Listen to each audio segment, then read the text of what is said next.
Hey everyone, welcome back to Paranormal M. I hope you're doing well and ready for another video. Before we begin, if you enjoy these stories, please give the video a like. And if you've ever had something strange or unexplained happen to you, feel free to send it to me. Tonight's first story starts in a very normal way, with someone reading in bed late at night, until they hear a sound that seems to come from inside the room. So settle in, get comfortable, and let's start with the first story. I hope you all have a good night's sleep.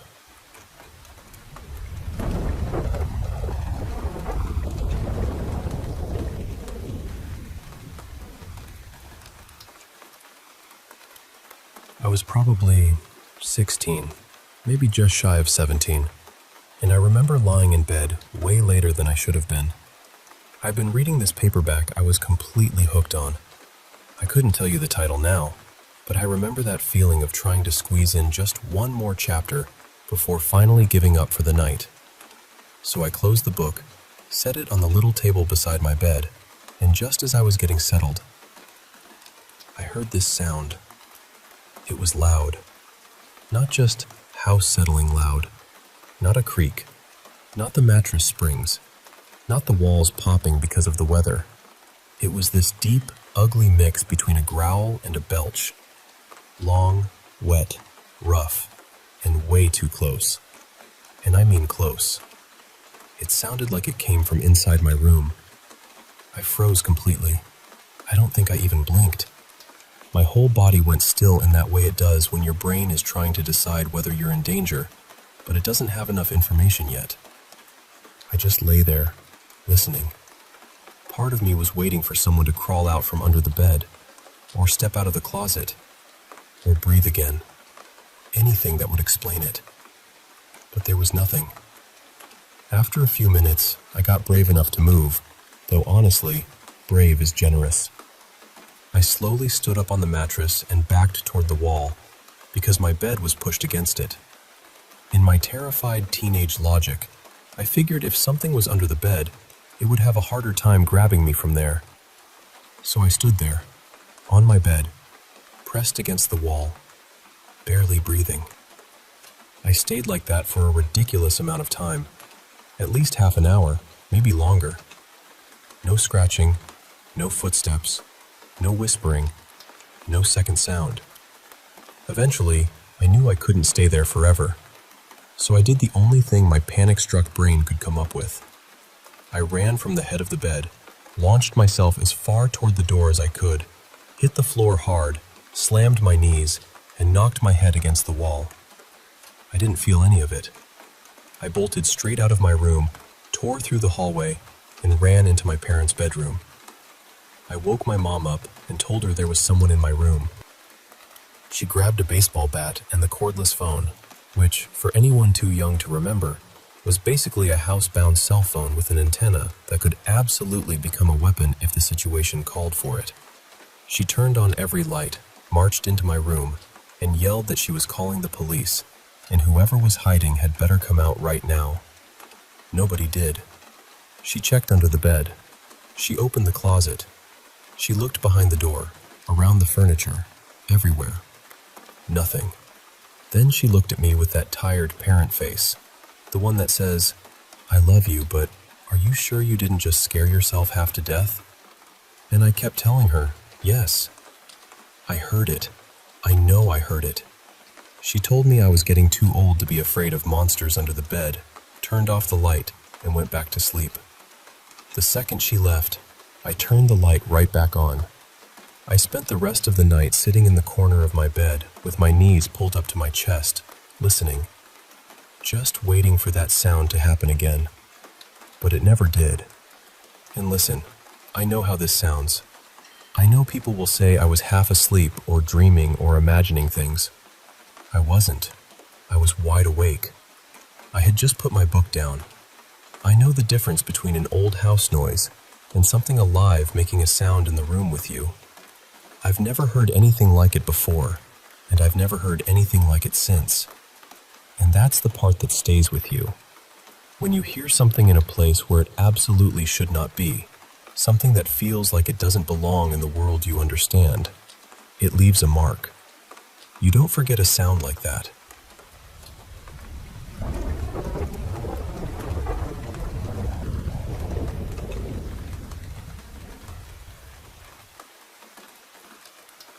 I remember something that might have been from a past life, but today I want to tell you about my son. I shared this story once before, years ago, under another account, so it may sound familiar to a few people, but it has stayed with me all this time. When my son was 3, I had to spend a few days in the hospital. My husband wanted to cheer him up and do something special, so he took him on one of those short sightseeing flights over the city. It was a small plane, maybe 3 or 4 seats, and back then you could pay a little money to go up for half an hour and see everything from the air. Our little boy was not the kind of child who cried easily, so when he suddenly broke down because he was told he could not sit in the pilot's seat, it startled everyone. And I do not mean a little fussing. I mean deep, aching sobs, like something inside him had cracked open. He asked why he was not allowed to fly the plane. My husband gently told him, "Because you're too little, buddy. Your feet can't reach the pedals yet." And then my son said, "So it's not because I was bad last time? When I crashed and all those people died?" Well, as you can imagine, that stopped everyone cold. The pilot heard it too, and he looked just as unsettled as my husband felt. My husband asked him what he meant, because we had never flown anywhere with him before. And my son said, very plainly, "I was a pilot when I was big before." So my husband asked, "When were you big before?" And my son answered, "Before I was here. I was big like you. I flew a plane, and I made it crash, and everyone died. Then I came here." The pilot needed a moment after that. Honestly, I think anyone would have. He even decided to do another walk-around inspection of the plane because the whole thing had rattled him. My husband got our son settled into the back seat and told him not to touch anything. Then he stepped aside to speak with the pilot and explain that this had never happened before, that our son had never been in a plane, and that he had no idea where any of this was coming from. Then they heard my son crying again. This time, he was upset because he wanted to call the tower, but he had been told not to touch the radio. He could not have reached it anyway, but he was so distressed by it. The pilot, to his credit, was very kind. He plugged in a headset and let my son wear it so he could hear the tower. His microphone was off, of course, so he could not actually transmit anything. Then my husband and the pilot climbed into the front seats. The pilot started going through his checks, and my son, sitting in the back, began quietly repeating them. Not randomly either. He was echoing the checks in a way that made it seem like he knew what was supposed to happen next. At one point, the pilot skipped saying one of the checks out loud, and my son said it for him. None. When the pilot spoke to the tower, my son tried to do the same into his inactive microphone.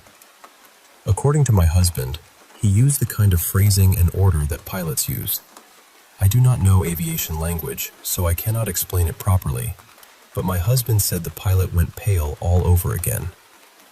After that, the flight itself was calm. They both enjoyed it.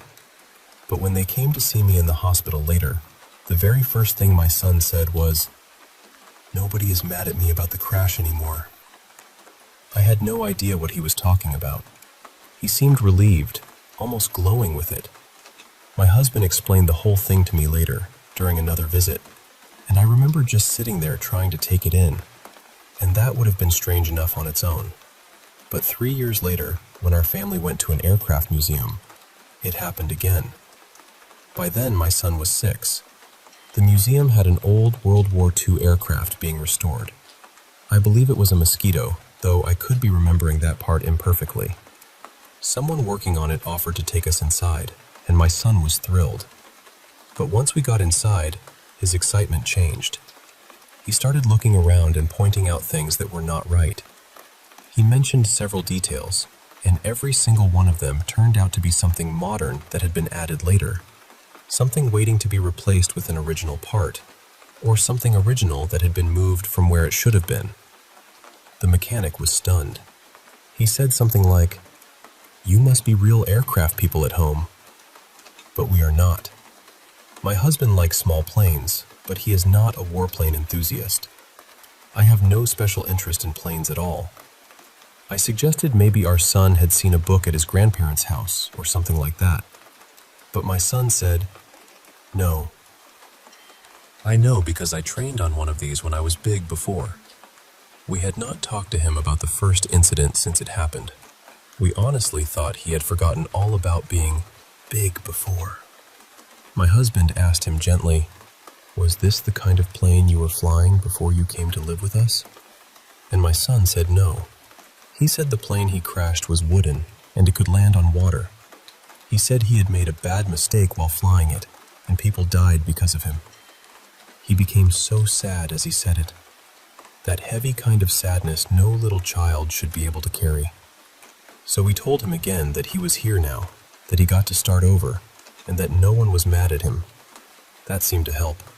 He calmed down after that.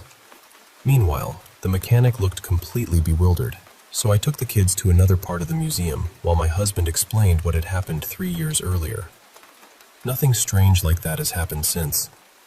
When I told the story online years ago, some people reached out and tried to connect the details. They told me about World War II planes that were wooden and could land on water. I think one of them may have said it sounded like a Catalina, though I could have that wrong. They even found a wartime crash that had been ruled pilot error and traced the pilot to South Africa, training in the UK when the accident happened. I cannot say what any of it truly means. My son never developed a special interest in South Africa, or the UK, or World War II. He is not obsessed with airplanes. He likes things like Gundam and Lego. His work has nothing to do with aviation or travel. So if reincarnation is the explanation, it did not take over his life. It was more like a small door opened when he was little, just long enough for us to hear something from behind it. And then, quietly, it closed.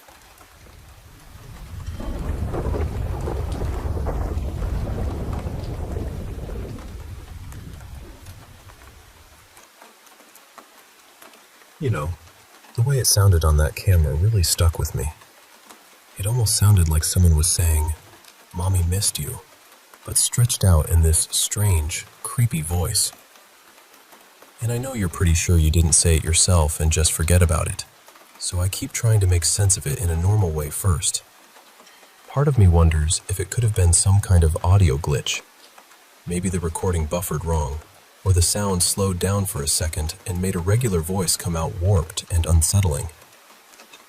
That kind of thing can happen, and it would explain why it sounded so off. The hacking idea feels a little far-fetched to me, but I guess it's not impossible.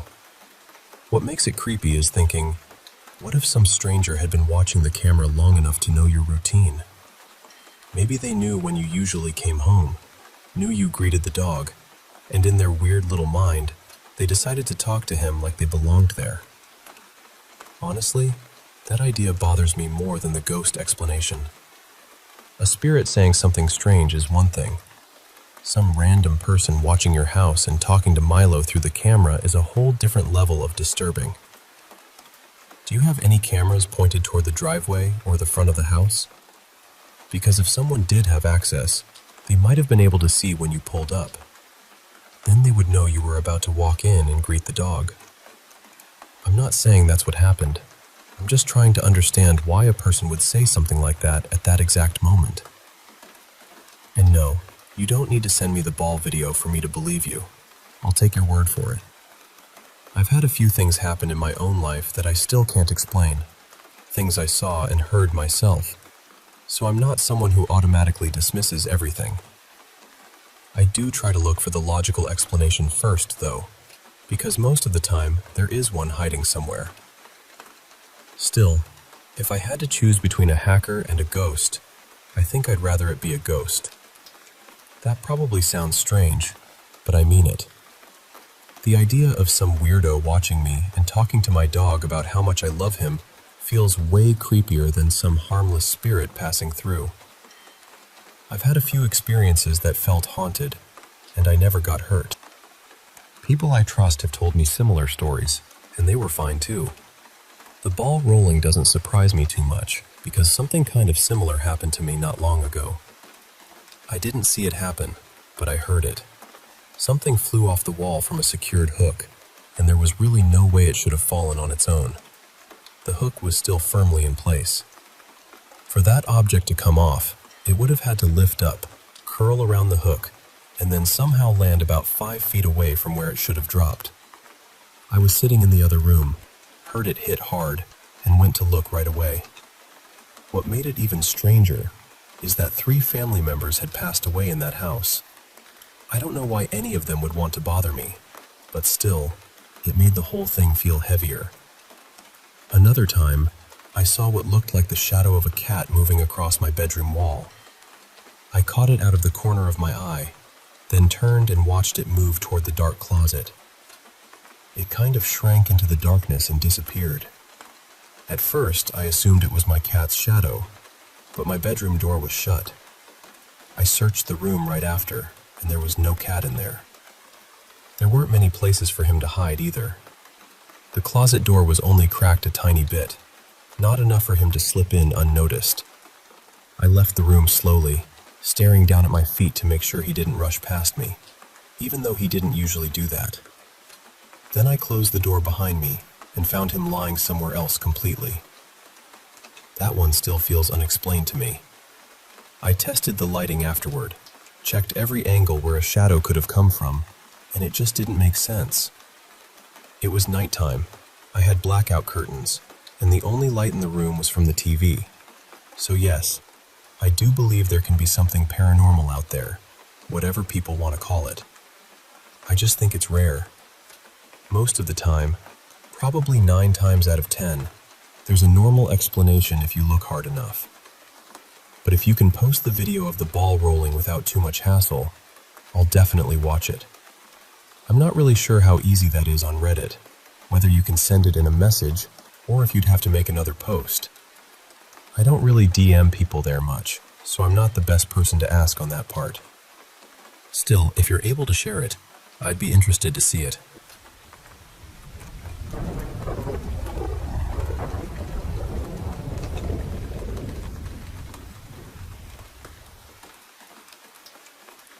I've come to feel, after losing my grandparents and then my mother, that time may not be the solid wall we think it is.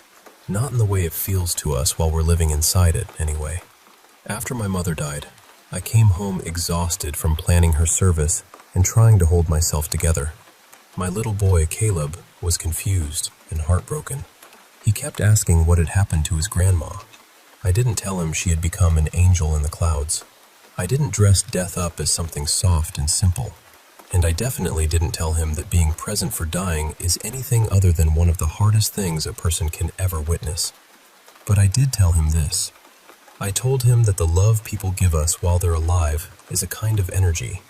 And energy doesn't just vanish. It doesn't blink out of the universe because a body stops breathing. It changes form. That's physics, really. Energy is not created or destroyed. It becomes something else. And that idea gave me something to hold on to after my mother died. I told him that the love my mother had for me and the love she had for him no longer existed in the same way it did when she was alive. That part was true. We couldn't call her. We couldn't hug her. She wouldn't be sitting at the table with us again. But that love was not gone. It was still around us. It was in the way I comforted him. It was in the stories I would tell. It was in the softness she had left in me, the patience she had taught me, the memories that would keep rising up when we needed them. And I told him that when people talk about heaven, maybe that's part of what they mean. Maybe heaven isn't some faraway place with gates and clouds. Maybe it's the love that remains around us, changed but still real, not visible in the old way, but present all the same. I told him that maybe the people we lose can see us, and maybe they can't. I don't know. None of us really knows. But I could tell him with complete certainty that his grandmother's love would stay with us for the rest of our lives. Not as a pretty saying, not as something we say just to feel better, as something true. There are harder parts of death too, of course. Parts that aren't gentle or beautiful. But that wasn't something I needed to put on the shoulders of a small child. I've also learned that people who work in hospice see certain things often enough that they're trained for them. Dying people will sometimes talk about relatives who died years before. Parents, spouses, friends, even pets. They'll say someone has come to visit. They'll talk about getting ready for a trip. Sometimes they wake from a nap and say they have tickets, or that someone is waiting for them. I'm not claiming to understand what that means. I don't pretend to have special knowledge about what happens at the end. But it happens often enough that hospice workers know not to panic when they hear it, and they know how to help families understand it without fear. Years ago, someone I had once loved died alone and much too young. His mother was nearly destroyed by the thought of that. And as a mother, I understood. No matter how old your child becomes, some part of your heart still holds them as the baby you first loved. She only found a little peace after a dear friend sat with her and said, with deep conviction, "None of us dies alone. None of us. Ever." For them, there was a religious meaning around that. For me, the religion wasn't the important part. What mattered was that her friend spoke from experience, from something she had witnessed and carried. And his mother believed her. It gave her peace. And honestly, I believe the people he had been aching for found him in whatever way he needed. When my own mother was dying, she spoke sometimes to her grandmother, who had been her favorite person when she was growing up. I didn't correct her. I didn't pull her back into our version of reality. I honored it. There were moments when she would look just past my shoulder, then back at me, with this expression I knew so well. It was the look she had when she was thinking carefully about whether to say something. It wasn't exactly peaceful. It wasn't joyful either. It was thoughtful, measuring. A mother's look. I knew it because I had seen it all my life. And I can tell you this much. There was something very real in that room. Whether it was memory, chemistry, spirit, love, or some doorway we don't have language for, I don't know. But it mattered. I'm so sorry for the loss of your sweet baby. Truly.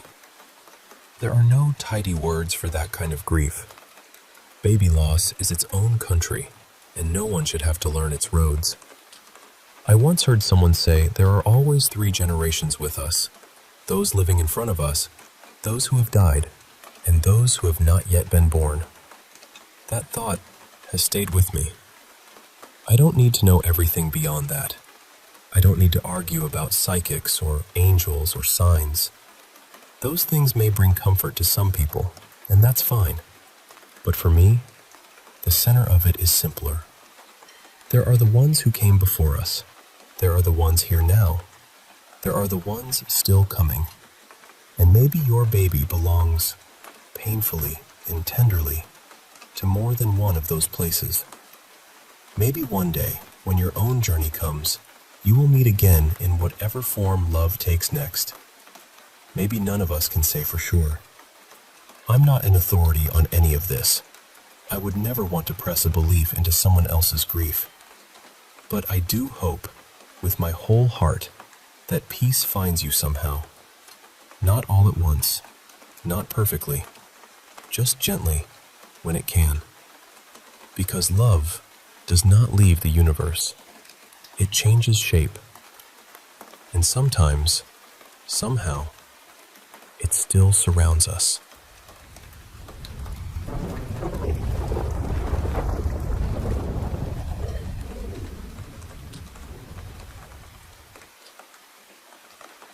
I was 17 when my family moved into this old double-wide trailer on our school and church campus. Everybody called it the Harbor House because it was where visiting missionaries usually stayed when they came through town. Our new place was still being built, and construction was dragging on forever, so the church let us stay there for a while. My dad and I helped with the grounds around campus, mowing, planting, all that, so people were happy to help us out. At first, I thought it was just an uncomfortable place, drafty, too quiet in a way that felt heavy. My room had these two big windows that seemed to collect the cold and pour it straight into the floor. One morning before school, I was standing in the corner of my room with my arms tucked inside my shirt, trying to warm up before I changed clothes. And then somebody shoved me. Not a little bump, a hard push. I stumbled forward, and I was instantly furious because I thought my sister had come into my room again. I spun around, ready to yell at her, but the room was empty. The door was closed. I told my mom right away. She looked at me and said, "Why were you changing by the windows?" Then she suggested maybe I had stood up too fast. Maybe my blood pressure dropped. Maybe I just lost my balance. So that was that. Case closed, apparently. A week or so later, I was cleaning my room and tossed a burgundy polo onto the shelves in the back of my closet. I walked across the room to my nightstand, grabbed something, turned back around, and that shirt was lying right at my feet. Again, my mom brushed it off. She acted like I was being spacey or dramatic, which honestly made it worse. Because the little things weren't little when you were the one alone in that room. And those were the mild things. At night, I'd smell cigar smoke in my room when nobody in our family smoked. I'd hear scratching above me, like fingernails or claws dragging lightly across the ceiling. Sometimes there were voices too, low and muffled, right over my head while I was trying to sleep. Everyone thought I was losing it. My sister told people at school that I thought the Harbor House was haunted, and it turned into this running joke. My parents got tired of me waking them up. They decided I was either looking for attention, too imaginative, or some lovely combination of both. Then things started happening to them. Small things went missing. Doors would knock when nobody was outside them. The whole place had this thick, miserable feeling in it, like the air itself didn't want you there. The worst night, though, was when my sisters, my best friend, and I were in the living room watching a musical. My youngest sister and I were on one couch. My best friend was in an armchair nearby. My other sister was lying on the couch across from us, facing the television. We were joking around, being silly, singing along a little, when my best friend looked over at the piano. My mom had this odd little porcelain doll sitting there in a tiny chair. It had one of those delicate painted faces that was probably supposed to be charming, but honestly, it looked like it knew things. My best friend said something like, "Why does your mom even like stuff like that?" My youngest sister and I laughed and agreed it was creepy, but that was just Mom. And I need you to understand this part. The three of us were looking directly at the doll. My other sister wasn't. She was lying down facing the other way. That doll turned its head. It turned. All three of us screamed and jumped up at the same time. My youngest sister started crying. My best friend kept yelling, "No, no, absolutely not." And I remember shouting, "I told you, I told you, I told you." My other sister, of course, said we were being ridiculous because she hadn't seen it. But after that, my mom finally believed I hadn't been making it up. She went to our pastor, but our church wasn't exactly the kind where people knew what to do with something like that. So she found a Pentecostal pastor instead, and he came to the double wide and prayed through every room, every hallway, every corner. Things did calm down after that. Eventually, our house was finished, 5 months late, and we moved out. For a few weeks, I thought it was over. Then, slowly, things started happening again in the new house. Not as violently as before, but enough that I knew whatever it was had not stayed behind completely. The part that still hurts is that my mom went right back to doubting me. She'd laugh and say, "Here we go again." Like the paranormal was something you caught once and then became immune to, like chickenpox. But I know what happened. There were darker things over the next couple of years, things I still don't really like talking about. Eventually, when I was 19, I got so tired and angry and scared that I decided I was done letting it have power over me. I don't know how else to explain it except that I pushed back with everything in me. And it worked. But afterward, I was sick for a while, like it had taken something out of me. Sometimes I wonder if it started as poltergeist activity, maybe tied to me being that age and under so much stress. Maybe something else noticed and attached itself. I don't know. I really don't. What I do know is that I still won't go back into that double wide. More than 20 years later, just thinking about standing inside it makes my chest tighten. And every once in a while, very quietly, I'll ask my youngest sister, "You saw the doll move too, right?" She always nods. Then she changes the subject.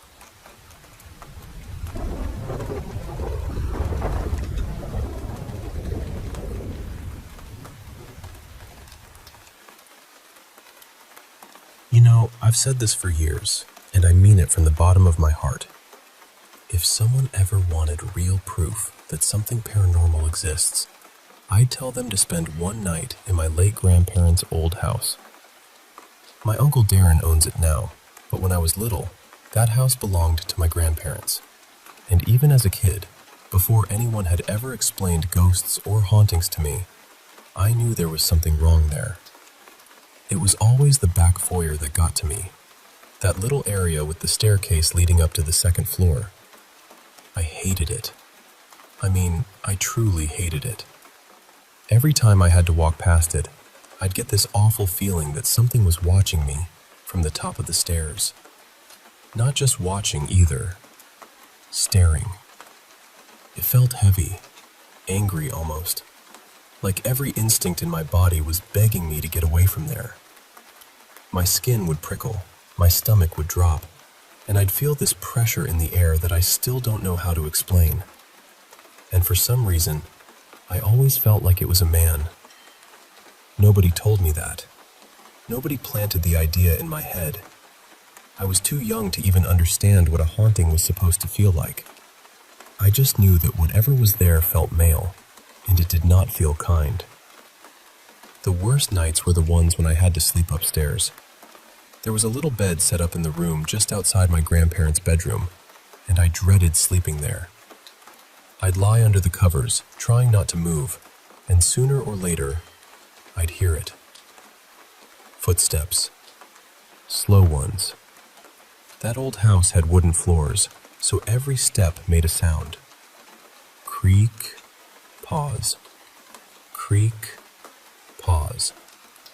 You could tell exactly where it was in the hallway. It would walk slowly down the hall, like it wasn't in any hurry at all. Then it would stop, right beside the bed, and it would just stand there. I can still remember the feeling. It was like something huge was pressing down on my chest. I'd be lying there under the blankets, terrified to even breathe, because I didn't want it to know I was awake. My cousin was there with me sometimes, and she was just as scared. Neither of us wanted to move. Neither of us wanted to look. After a while, it would finally turn around and walk back down the hallway, one slow creak at a time. It happened in the spare bedroom, too. Same thing. The pacing. The stopping outside the door. That horrible feeling that something was standing there, listening. My grandfather had his own experience once, and this one still makes me uneasy. He woke up in the middle of the night to the sound of the toilet flushing. He was the only person home, so he thought someone had broken in. He grabbed his firearm and went to check. When he got to the bathroom, the toilet was still running, so he knew he hadn't imagined it. Then he saw what looked like a woman in white. He searched the whole house after that. Doors, windows, rooms, everything. Nothing was open. Nobody was there. And yet, that toilet had flushed. That house always had noises too. If you were sitting downstairs in the living room, you could hear something walking around overhead. Not little settling sounds, actual footsteps. Later on, when my brother moved back into the house for a while as an adult, things got even stranger. He'd come home from work and find himself locked out of his upstairs bedroom, even though nobody else had been up there. He hated sleeping with the closet door open, so he always made sure to shut it before bed. But sometime during the night, it would open again. When he was younger, the power used to go out around the same time every morning, right when he was getting ready for school. He also remembered smelling rotten eggs near the front door, which made the whole thing feel even more wrong. One night, while he was sleeping, the curtain rod and curtains somehow came up and over the wall brackets and fell right onto him. Another time, a stack of paper plates flew off the top of the refrigerator like someone had slapped them across the room. My grandmother usually brushed it all off. She didn't like talking about it. If we said there was something in the house, she'd wave it away like we were being dramatic. But even she went quiet after some of those things happened. After my grandparents passed, I stopped going over there. Years went by, and I always wondered if the activity had faded, or if maybe the house had gone quiet. Recently, I found out it definitely has not. My Aunt Mira went over to visit my uncle, and while she was sitting in the living room, the stereo behind her suddenly turned on by itself. Not softly either. It blasted so loud that she jumped out of her seat, and then she felt something touching the back of her head, like fingers messing with her hair. My uncle barely reacted. He just kind of shrugged, like it was another normal day in that house. That's what bothers me most, honestly. He's used to it. My aunt refuses to go upstairs alone now, but she won't say exactly why.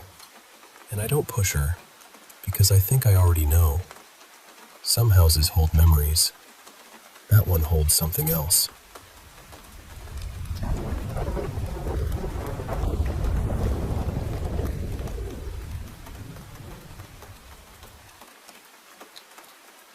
I honestly can't remember exactly how much longer we stayed after that, or whether anything else happened that same night. But I do remember this clearly. We went back to that old church several times, probably 3 or 4 visits in all, and every single time, something happened. When you first walked in, you stepped into this small foyer. The bell tower was off to the left. Years before, that area had been wide open, with a ladder going straight up into the tower. But by the time we were going there, it had been changed. There was a little storage closet on the left where they kept yard tools, and a ceiling had been put in above it. So to get to the bell tower, you had to climb a short ladder through an opening in the ceiling, then cross over above the closet to reach the bell. I always assumed they changed it for safety. Maybe after something happened there, but I don't know that for sure. On another night, we were all spread out in the main room of the church, sitting quietly in different pews, just listening. After a while, I started hearing these soft rustling sounds and little bumps coming from the foyer. I asked everyone if we could move up front by the altar, just to make sure none of us were accidentally causing it. So we all gathered together near the front. The sounds kept going, and we had already checked that closet when we first came in. There were no animals inside, and honestly, no real way for anything to get in. The door itself was hard to open because the frame had shifted over time. You had to pull it with some force before it would finally pop loose, and when it swung open, it made this long, loud, creaking sound. The only entrance into the church was the front doors, and those stayed closed the whole time. That night, the moon was really bright. Even inside the church, you could still see toward the back. Not clearly, but enough. The moonlight was coming through the windows and laying across the room in these pale strips. Then, all of us heard it. The closet door popped open. Then it creaked, slowly, as if someone was pulling it open just halfway. After that, we heard footsteps. They came out from the closet and started moving toward us. Slow steps at first. Quiet, but clear. They moved maybe 5 or 6 feet across the foyer, and then we heard the sound change when they stepped up into the main church room. That part stood out because the foyer floor was wood, but the church floor had linoleum, and there was one small step between them. Right when the footsteps reached that point, someone in our group gasped. And the second they did, those quiet footsteps turned loud, heavy, fast. It sounded like someone running back across the foyer. Then the closet door slammed shut so hard it echoed through the whole church. That was the first time we had ever seen and heard something physically move in that place. We saw the door open in the moonlight.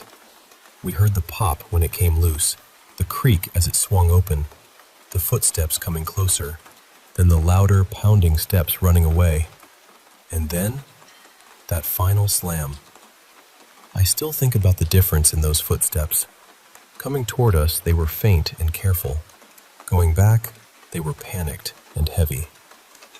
As for what happened to the child people talked about, I don't know. For all I know, maybe they're still there. I haven't been back in years. For a while, the church was left unlocked, and people were allowed to go inside. But then some teenagers started using it as a place to drink, and they damaged parts of the building and the cemetery around it. After that, they kept the gate locked whenever the church wasn't being used.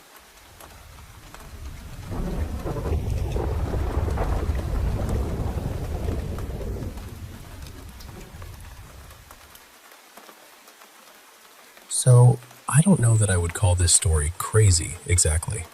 Honestly, I think experiences like this are probably more normal than we admit. We don't really know what happens after we die. None of us get the full answer until we get there ourselves. Last year, my family lost 2 people. I wasn't extremely close with either of them, but their deaths still hit me because I could see how deeply they hurt the people I love. I live with my grandmother, and both of them were connected to her in a really important way. One was her oldest son, Evan, and the other was her second husband, Rory.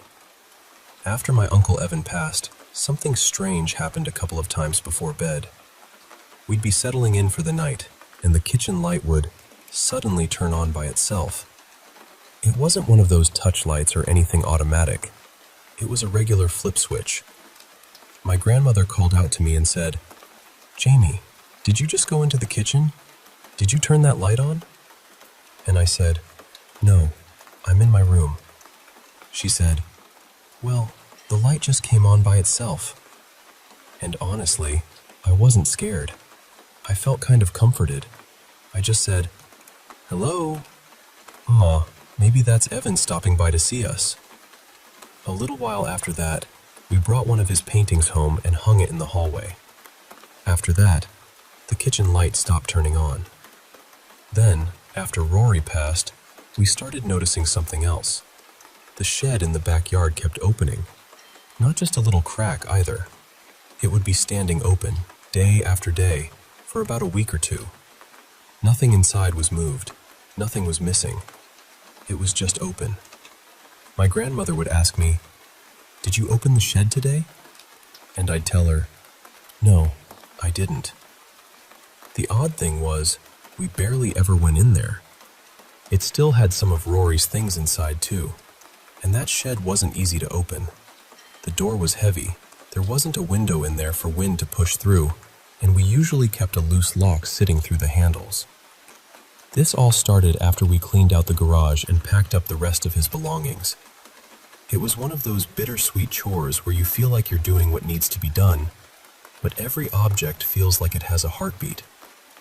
One day, after seeing the shed open again, I kind of joked and said, "Sorry, Rory, we cleared out your stuff." Not long after that, my grandmother took a nap. When she woke up, she was crying. She came and told me about the dream she'd just had, and as she was telling it, I started getting emotional too. She said, "I saw Rory from behind. He was far away, and I kept trying to get his attention. I was waving and calling out, 'Rory, Rory.' Then he turned around and started walking toward me. At first, I couldn't see his face clearly, but I knew it was him, and he was walking all by himself. That part mattered because before he passed, Rory had been dealing with serious health problems. He hadn't been very mobile, and he used to say all the time that he couldn't wait to walk again. She said, "When he got close to me, we hugged, and when he pulled away, his face looked young again." Then she asked him, "Where are you going?" And he said, "Don't worry, I'm on my way to the pearly white gates." That was the end of the dream. The only thing I asked her was, "Did he look the age he was when you first met him?" And she said, "Yes." After that dream, the shed stopped opening. For a little more context, my Uncle Evan passed from cancer. Rory had been struggling with severe health complications, and near the end, my grandmother said he looked up toward the light and stared, almost like he could see where he was going next. I don't know exactly what all of it means. I just know how it felt. I love you, Rory and Evan. Thank you for visiting in the little ways you could. Ever since then, I've been more curious about the afterlife and other people's stories. Even when people talk about spirits as bad, I don't think we can always assume we understand what's happening. I burn sage sometimes, mostly because I love the smell and it helps me sleep. But part of me has wondered if things like scent still affect loved ones after they're gone. It's strange to think about, but also beautiful. Maybe some senses carry farther than we know.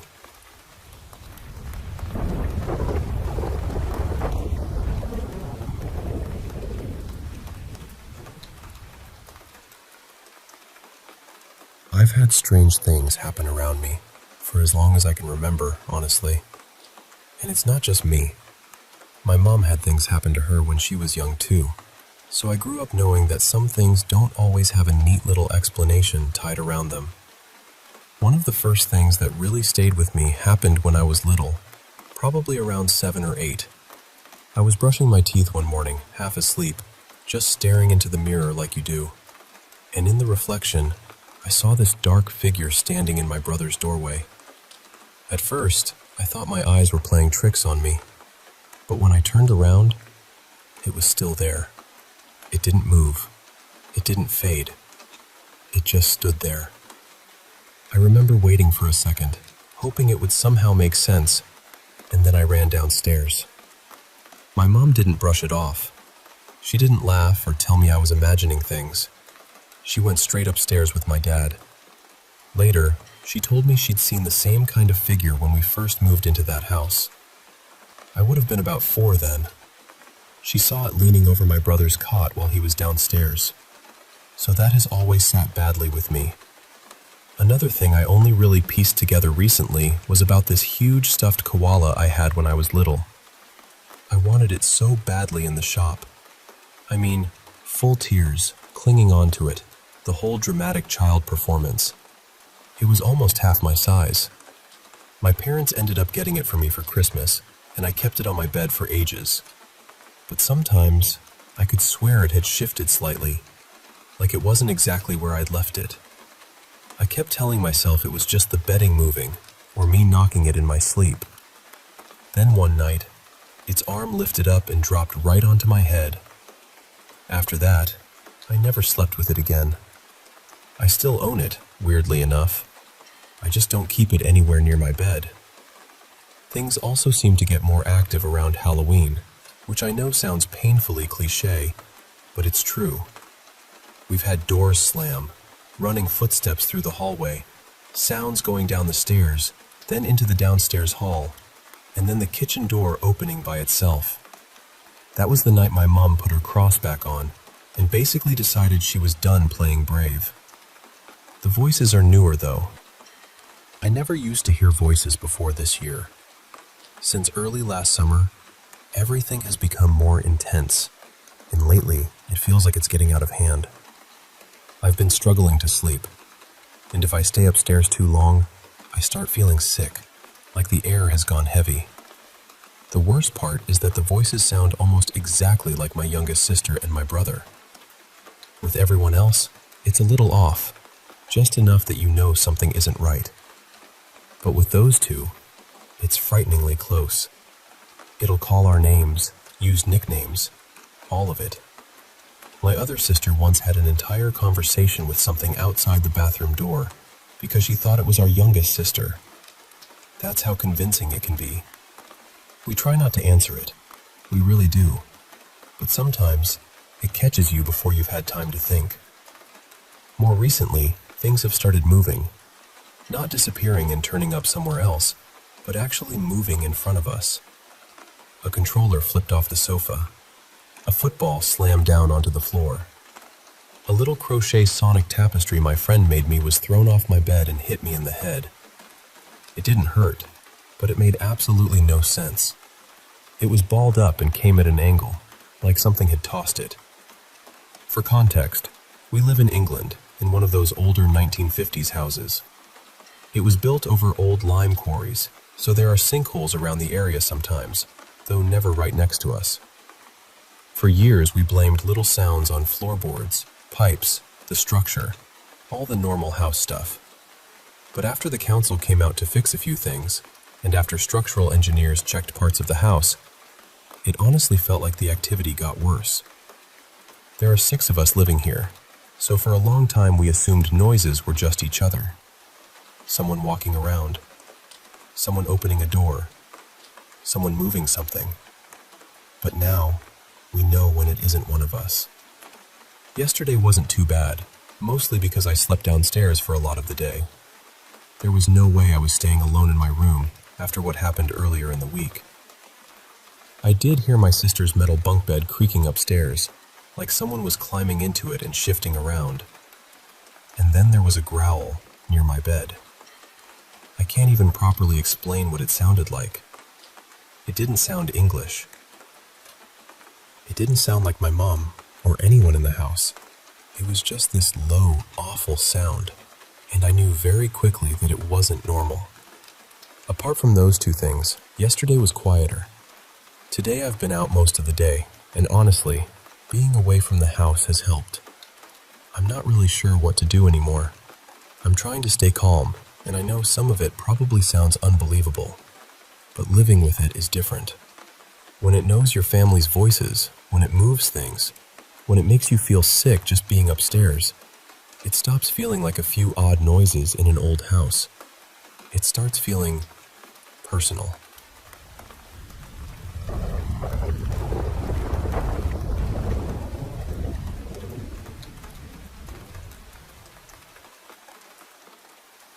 I only started trying to record the voices recently because it happens so randomly that it's almost impossible to catch.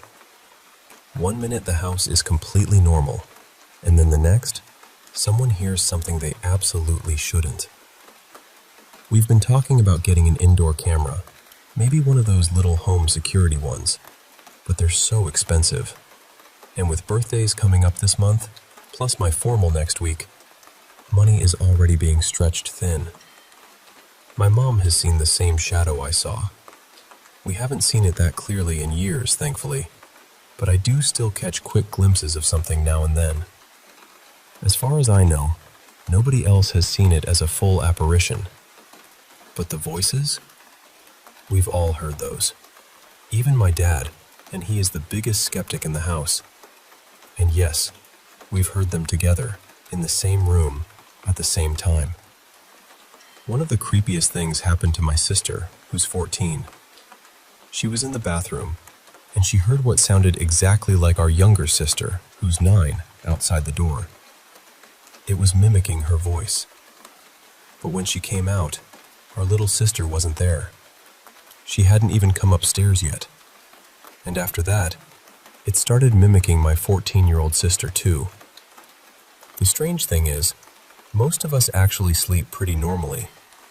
Horror films always make it seem like everyone stays awake all night, terrified, staring into the dark. But that isn't really how it is for us. Unless the activity has been really intense, we can usually sleep. The last few days have been harder though. There's been so much going on that I've struggled to settle down. And if something wakes me up in the middle of the night, especially something I can't explain, then yeah, getting back to sleep becomes a lot harder. I did have this really weird blanket experience once. It wasn't pulled off me or anything dramatic like that. It was more like I felt a hand land on top of my duvet, right near my feet. My bed is near the ladder, and my feet were under the covers, and it honestly felt like something just sort of dropped its hand there. I froze. Completely froze. Then the other night, there was this second where it felt like the blanket tightened around my ankles. I woke up properly after that, absolutely terrified. That's the only time I've had something like that happen, but it was enough. So no, the duvet does not magically protect you. I wish it did. I've also heard crying, and not just at night. It actually happens more during the day. Yesterday, I heard this almost manic little giggle, and that was my signal to leave the house for a bit.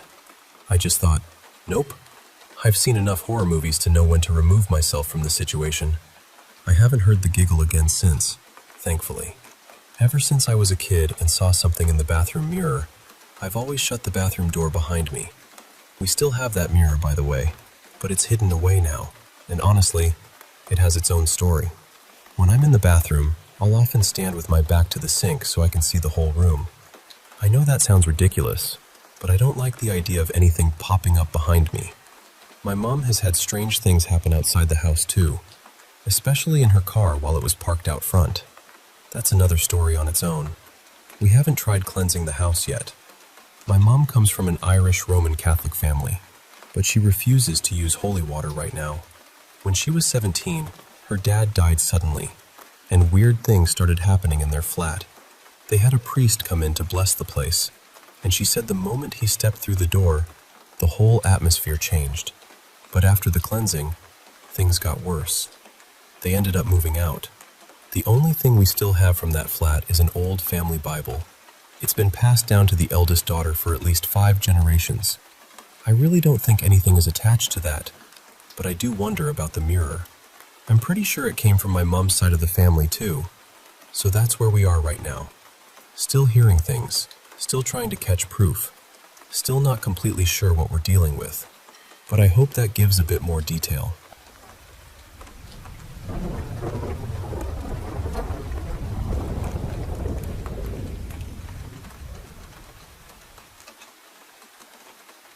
So, I've been kind of obsessed with astral projection for a while now.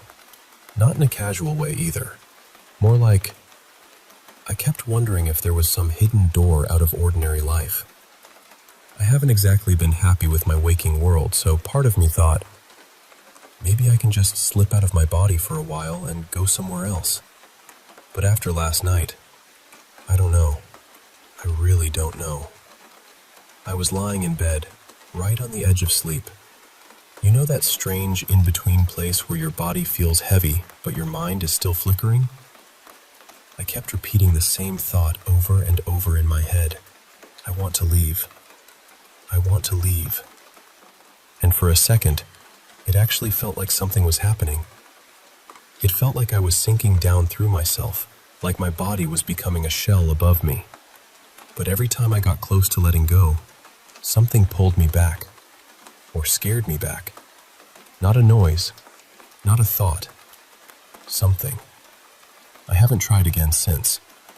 The thing is, dreams have always felt unusually strong for me. Ever since I was little, my dreams have been vivid, almost too vivid. Sometimes I'd even become aware I was dreaming without trying.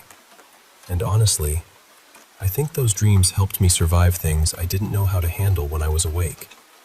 Feeling abandoned, losing people, carrying grief I was too young to explain. Every now and then, my dreams would line up with real life in strange ways too. I wouldn't call them prophetic exactly. It was more like I had dreamed the emotional shape of something before it happened. I think the word for it might be déjà rêvé, but even that doesn't fully explain it. There's another pattern in my dreams that bothers me more. A lot of them are about being taken. My earliest nightmare was from when I was very young. I dreamed my crib was being dragged away by this twisted-looking man, and I was screaming for my parents, but they couldn't hear me. That image never really left me. What made it worse is that my mother had a similar dream not long ago. She told me she dreamed I was being carried off by a man, and I was calling for her, but she couldn't reach me. She couldn't help. That chilled me more than I wanted to admit. And it wasn't just that one dream. Over the years, I've dreamed about being stolen by strange figures, mannequins, things that looked human, but weren't quite right. One nightmare still stands out more than all the others. In the dream, my little sister and I were playing in the dining room of our old house. Everything seemed normal at first. The room looked the way it always did, quiet and familiar. But then, I noticed a woman sitting in the corner on the floor. She was completely still, almost like she had been placed there. She was dressed in white, and her skin was so pale it barely looked alive. Her eyes were blank and white, and she had this awful, stretched smile on her face. Not happy, not kind, just fixed there. The second I saw her, I felt this pressure in my chest, like fear had hands. But I didn't scream. I didn't even react. Somehow, I knew that if she realized I had noticed her, my sister and I would be in danger. So I tried to sound normal. I turned to my sister and said something like, "Hey, let's go play in Mom and Dad's room instead." I don't remember what happened after that. Just the feeling of trying to move calmly while every part of me wanted to run. I saw that same woman again in another dream later. I was walking through an old house I didn't recognize, opening doors, looking around. In one bedroom, there was a glass cabinet with mirrors inside, the kind people use to display little ornaments or dishes. When I looked into the mirror at the back of it, she was there. Not standing behind me, just reflected, staring straight at me with that same empty smile. Anyway, it's late now, really late. I think it's somewhere around 4 in the morning, and I'm trying to make myself sleep, though I'm not sure how well that's going to go. I keep hearing little noises outside, but I can't tell if it's the dogs shifting around, or mice, or just the house being weird. At least, I can hear my dad snoring from the other room. Strangely enough, that makes me feel a little less afraid.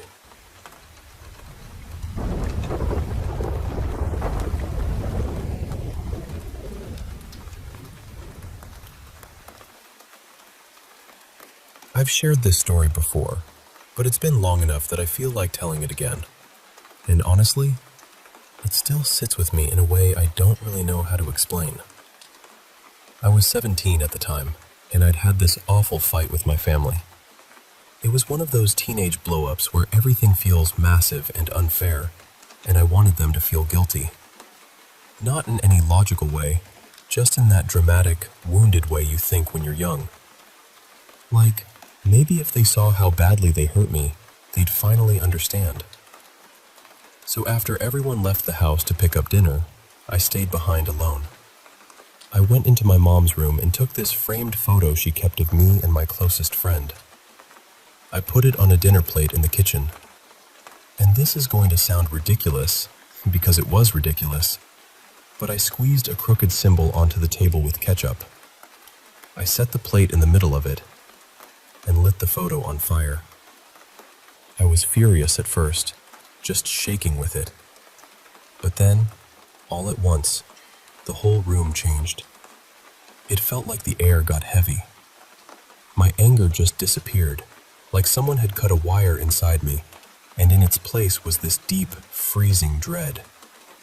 I suddenly felt like I wasn't alone anymore. Not, maybe someone is here, but absolutely, painfully certain that something was in the room with me. I remember thinking, what am I doing? I panicked. I grabbed the plate, threw it in the sink, and turned the water on. Then I wiped the table with my hand, smearing everything away as fast as I could, and rinsed my hand under the faucet. After that, I started walking toward my bedroom. That's when I heard footsteps behind me. Fast footsteps. Running footsteps. For 1 second, I thought it was my brother coming back to start the fight again. I turned around fast, ready for him. But then I remembered. I was home alone. And the footsteps didn't stop. They ran right past me. I stood there and watched absolutely nothing sprint down the hallway and into one of the back rooms. My little terrier, who had been near my feet, yelped like something had hurt her and bolted straight into my bedroom. I didn't scream. I didn't chase it. I didn't even feel curious. I just went numb. My mind had seen something it had no place to put. I went into my room, sat on my bed, and held my dog while she trembled. I stared at the wall until my family came home. When they saw the mess, they were angry, and I didn't argue with them. I just got up, cleaned everything in silence, and went to bed. I didn't tell anyone what happened for years. I was too embarrassed. Part of me still hoped that if I didn't say it out loud, it would shrink into nothing. But it didn't. A couple of weeks later, my younger brother woke the whole house up screaming. That was completely unlike him. He was crying and saying his blankets had lifted off the bed by themselves. Then we started hearing footsteps in the attic crawl space. Doors would knock from the inside of the house. Toilets would flush when nobody was near them. Little things at first, but enough to make the house feel watched. When I moved out at 19, it stopped happening at my family's place. But it followed me. Not constantly, not every day, but every few months, something happens. Almost like a reminder that whatever I brought into my life that night never really left. Other people have seen things too. At one girlfriend's house, we both heard someone run down the stairs, even though nobody was there. Another time, a TV remote lifted off the table a few inches and dropped right in front of us. Once, all the brooms and mops I kept in a bucket in the laundry room were thrown across the floor while I was eating dinner. At that exact same moment, my older brother, who was in another room, watched a little sauce cup fly off his desk. I've had closet doors slam in front of me. In a different house, another closet door swung open so hard it knocked a lamp off a table. Another girlfriend once saw a glowing, multicolored orb in the backyard while taking out the trash. It was about the size of a basketball. After that, she refused to go into the yard at night. There have been shadow figures too. My brother saw one. A friend saw one. My ex saw one. Different times, different places. There's been pounding on doors. Women's voices when no one was there. Singing in the middle of the night. I even had neighbors complain about hearing a woman singing from inside my house, even though I lived alone. Sometimes a room will suddenly fill with a smell that makes no sense. Perfume, cigar smoke, things that don't belong there. And there's more. Too much to list, honestly.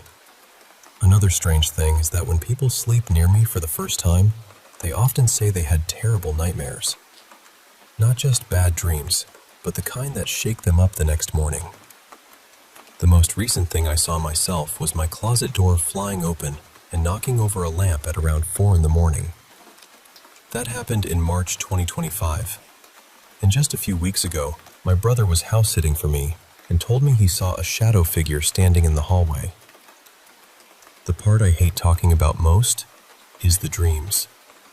Every so often over the years, I've had dreams that feel different from normal dreams. Heavier, more deliberate. And in 2 or 3 of them, I was told that because of what I did that night, I'm condemned when I die. That scares me in a strange way, because I'm not religious. My family wasn't religious either. We were raised atheist, so it's not like this was something I grew up believing. I'm 30 now. I was born and raised in California. And I know this is a long story, but it's something I've carried for a long time. I don't know what happened that night. I just know that after it happened, something changed.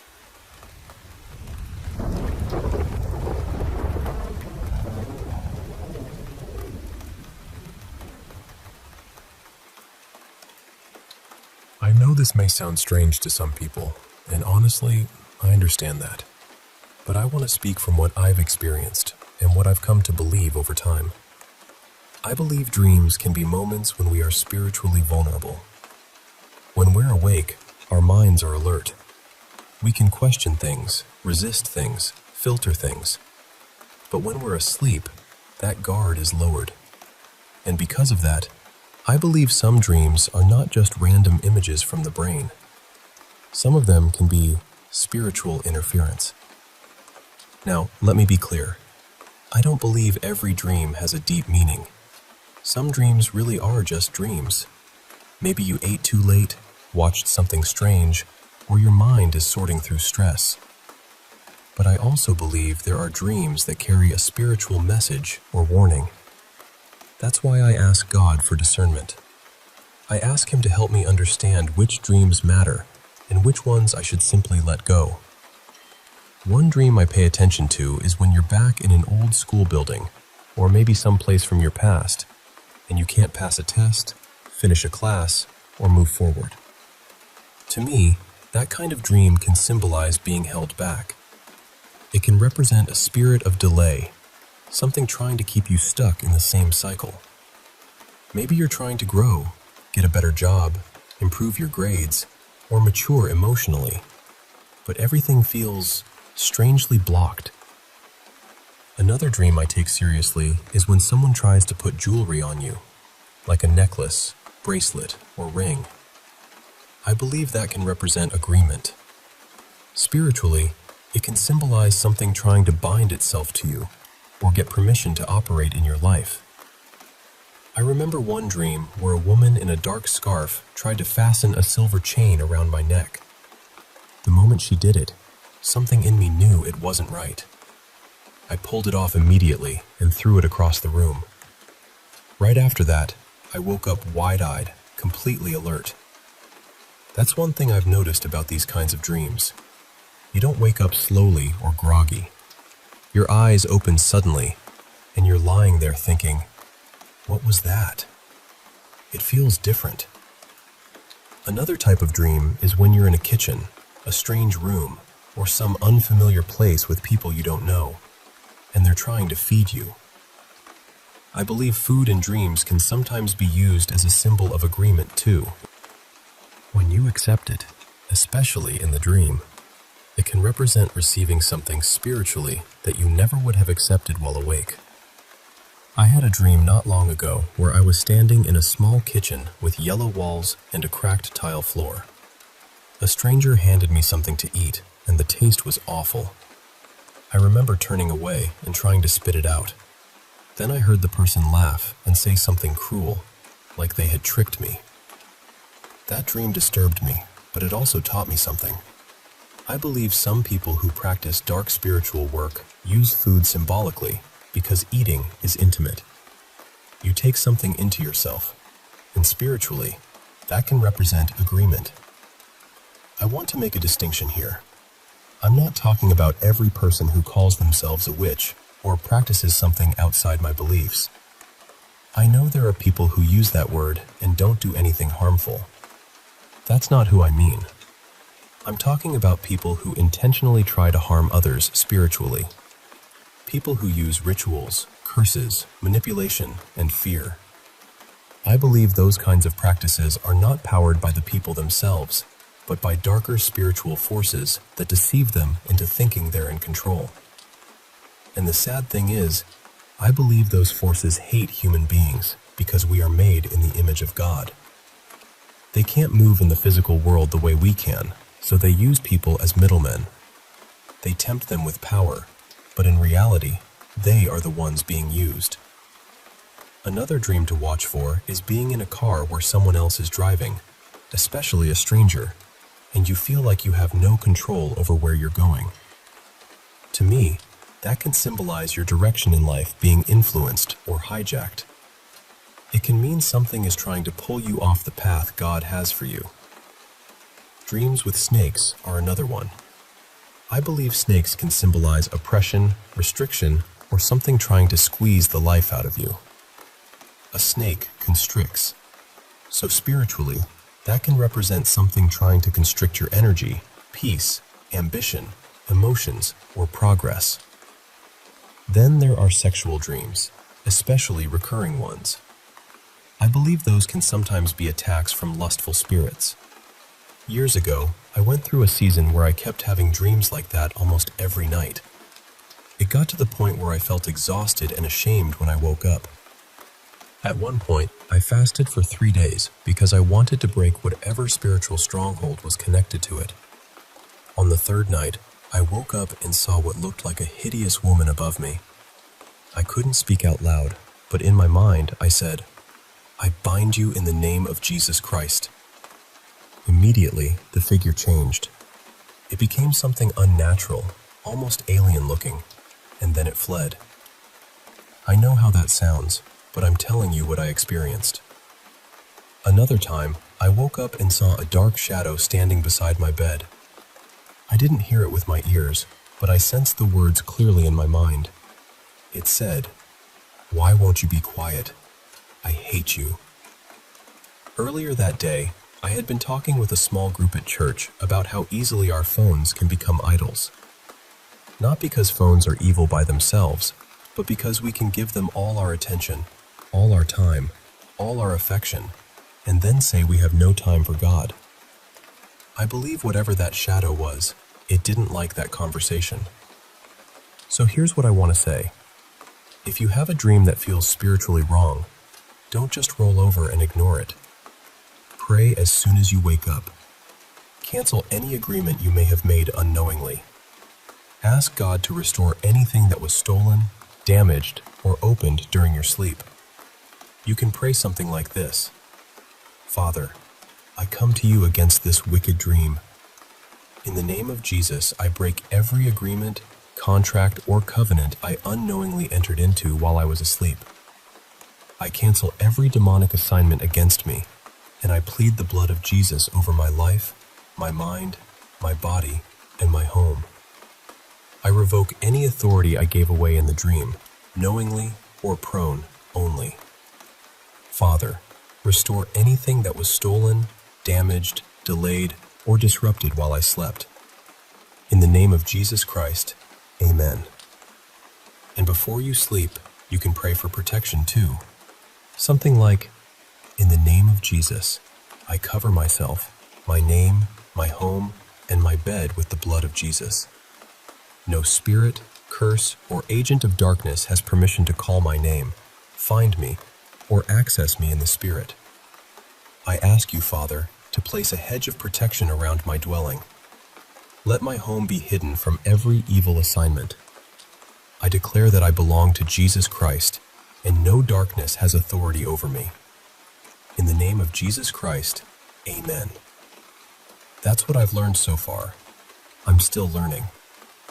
I don't claim to know everything, but I do believe some dreams are warnings, and I believe prayer matters.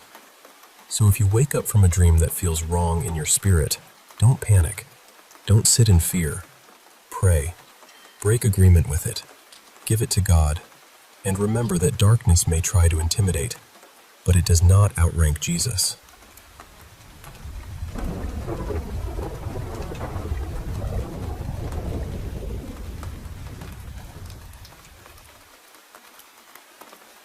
I've had strange things happen to me for as long as I can remember. Not constantly, not every day, but enough that I stopped being able to brush it all off. Some of it was small. Some of it was almost quiet. But a few moments stayed with me so clearly that even now, I can still feel the room around me when I think about them. The first one happened when I was around 5th grade. I woke up in the middle of the night, wide awake for no reason, and I saw movement inside my open closet. I just froze. I was staring at it, trying to convince myself it was nothing, when the closet door started to close by itself. Slowly. Not slammed, not pushed by a draft, just this slow, deliberate closing. I couldn't move. I just watched it inch shut, and right when it was almost closed, my blanket was yanked completely off my bed. That was it for me. I lost my mind. I ran straight into my sister's room crying, shaking, completely done with being brave. The next one happened my freshman year of high school. Again, it was the middle of the night. I woke up and saw someone standing in the doorway of my bedroom. Later on, I heard people talk about the Hat Man, but at the time I had no idea that was even a thing. What I saw looked like a dark figure, partly blocked by my dresser and old TV stand. I was scared, of course, but the weird thing is, I didn't feel like it hated me. I didn't even feel like it was unfamiliar. That house had belonged to my grandparents before us, and there had always been little stories about kind, harmless activity there. My family usually blamed it on my grandfather, or sometimes my great-grandfather, almost like they were still checking in. So I was frightened, but not terrified. After a minute, the figure stepped a little farther into the room and held out its hand, like it was greeting me. And I know how this sounds, but I reached out and took it. The next thing I remember, I woke up slumped over on my bed with one arm stretched out over the side, like I had actually been holding my hand out to someone. After that, smaller things started happening more often. Little noises. Things moved. That heavy feeling of not being alone. But the worst one happened when I was 19. I was living on my own by then, and I was on a video call with a girl I'd been talking to. I'll call her Mina. It was one of those long calls where you're not really talking the whole time. You're just there together, doing your own thing, keeping each other company. It was around 1 a.m, and I told her I was going to grab something to drink from the kitchen. I left my phone propped up against the TV because I had been gaming, and my chair was pulled close to the screen. Before I even made it back to my room, I heard her crying. Not just upset, hysterical. I ran back in, and she was begging me to leave the house. She kept saying there was something there with me. I asked her what she saw, but she couldn't explain it. She just kept saying, "Please leave. Please get out." She was so scared that I didn't argue. I grabbed my keys and left. I drove back to my dad's house, which was the old family house, the same place where I'd had those earlier experiences. It was the weekend, so my dad and his partner were out for the night. I still had a key, so I let myself in and went to my old bedroom, which had been turned into a guest room. But I couldn't sleep. Mina had finally fallen asleep on the call, but before she did, she still wouldn't tell me much. All she said was that there had been someone in my house, and that she knew it wasn't a person. So there I was, lying in my old room, still shaken, watching videos on my phone just to keep my mind busy. Then I heard a knock on the bedroom door. It had a rhythm to it, not random, not like the house settling. It sounded exactly like the kind of knock someone gives when they know you're inside and they're waiting politely. I thought it was my dad. I figured he had come home, seen my car, and wanted to check on me. So I got up and opened the door. No one was there. Right then, the grandfather clock in the hallway started chiming, and almost at the same time, this little wooden block that had been wedged into a makeshift latch on the pet gate shot loose and clattered across the kitchen floor. That was enough. I left again. I got in my car and drove back to my own place. By then, it was close to 4 a.m. I was exhausted, so I stopped at a gas station, bought a soda for the caffeine, and tried to convince myself I was just rattled and overthinking everything. When I got home, I locked every door behind me as I moved through the house. I even shut the bathroom door while I used it because I was that on edge. And then I heard it, the same knock, same rhythm, at my bedroom door. I'm not exaggerating when I say I could not make myself open that door. I climbed out of my bedroom window instead, got back into my car, drove to a public park, and slept there until the sun came up. I don't know what followed me that night. I don't know if it started at my house, or if it had been waiting at the old family place, or if it was something that had always been around me. But I know that knock, and I hope I never hear it again.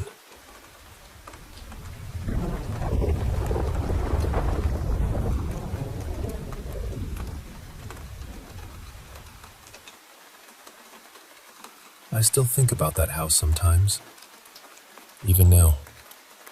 We moved in around 2013, when I was 12. It was this tall, 3-story house in a really nice neighborhood, and the rent was strangely cheap for the size of it. At the time, I didn't question it much. I was just excited because, for the first time in my life, I finally had my own bedroom. I remember one of the first nights there so clearly. I was sitting on my bed, right beside the window, while my little brother and one of his friends were playing on the floor. They had their backs turned, so they weren't looking at the window, but I was. That's when the blinds started moving. Not just settling, not gently swaying. They shuffled, like someone had brushed past them. But the window was completely shut. There was no breeze, no draft. Nothing. I asked them, "Did you see that?" My brother's friend immediately got scared and ran out of the room to find her mom. My brother followed her, and when he left, he shut my door behind him. A minute later, I saw the door handle move. It pushed down slowly, like someone was standing on the other side holding it. Then it lifted back up. At first, I thought, okay, they're trying to scare me. So I got up and opened the door. There was no one there. No one was even on that floor. My room was on the second floor, along with the living room, a tiny empty room, and my bathroom. My parents' room and my brother's room were upstairs on the third floor. But at that moment, everyone else was downstairs in the kitchen. When I told my family, they didn't really believe me. They thought I was nervous because the house was new, and maybe my mind was playing tricks on me. But that was only the beginning. About a year later, the front door sensor started acting weird. It was supposed to make a chime only when the front door opened, but for some reason, it also started chiming when someone stepped on certain stairs leading down to the front door. One night, my parents were awake in bed when they heard the chime. They both sat up immediately and listened. My dad went to check if someone had broken in, or if my brother or I had tried to sneak downstairs. But we were both asleep. He checked the rooms, the doors, everything. Nothing looked wrong. Our cat followed him downstairs because, for some reason, that cat hated going down alone at night. He would always meow until someone came with him. So my dad stood there while the cat ate, and then he felt this sudden rush of cold air move past him. He panicked and went straight back upstairs. A few minutes later, my parents heard footsteps. Heavy footsteps. The kind that sounded like a grown man slowly walking up the stairs toward my floor. That was the moment they stopped trying to explain everything away. Other things happened too. My parents would hear scraping sounds outside their bedroom window, like metal dragging against the grating. Sometimes it sounded like someone was placing a big ladder against the house in the middle of the night. They would look outside, thinking maybe someone was breaking in nearby. But there was never anyone there. Our dog also used to bark at this old glass cabinet my parents had bought secondhand. It was an antique display cabinet, the kind people use for wine glasses or fancy dishes. My parents had bought it from someone clearing out belongings after their parents had passed away. The dog would just stand there barking at it, like something was standing right beside it. The main bathroom upstairs had a bathtub with a shower curtain, and the rod would randomly crash down in the middle of the night. That thing was solid. You could tug on it and it wouldn't move. Even the cat jumping around wouldn't have knocked it loose. But every now and then, we'd hear it fall. I also remember getting this awful feeling at night, like someone was watching me. I'd be alone in my room, and the feeling would get so intense that I'd hide under my duvet and pray until I fell asleep. My brother was scared too. He hated sleeping alone in that house. He was always asking if he could sleep in my room or with my parents. One day, A woman who had lived there before us came by to collect some mail that was still being sent to the house. My mom opened the door and invited her inside, just to be polite. The woman refused. She wouldn't even step over the threshold. She barely looked into the house at all. My mom said the whole interaction felt strange, like the woman was scared to be near the place. Then there was the angel clock.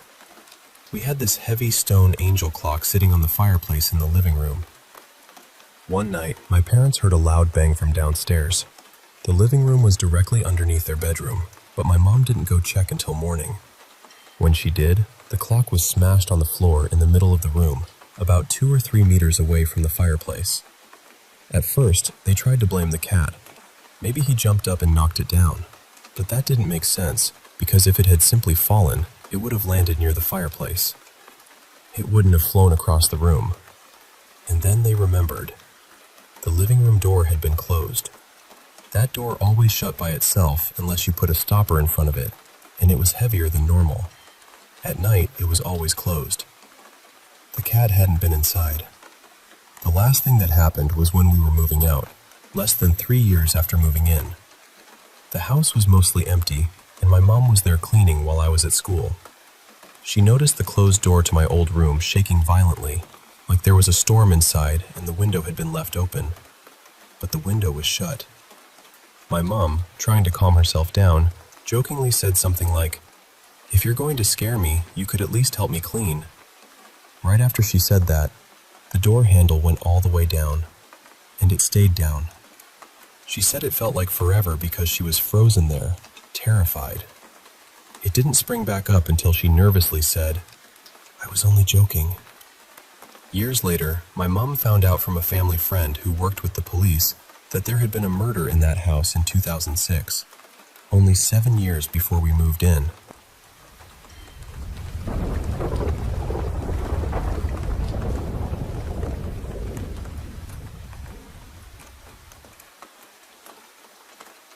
I've lived on Haudenosaunee land for as long as I can remember.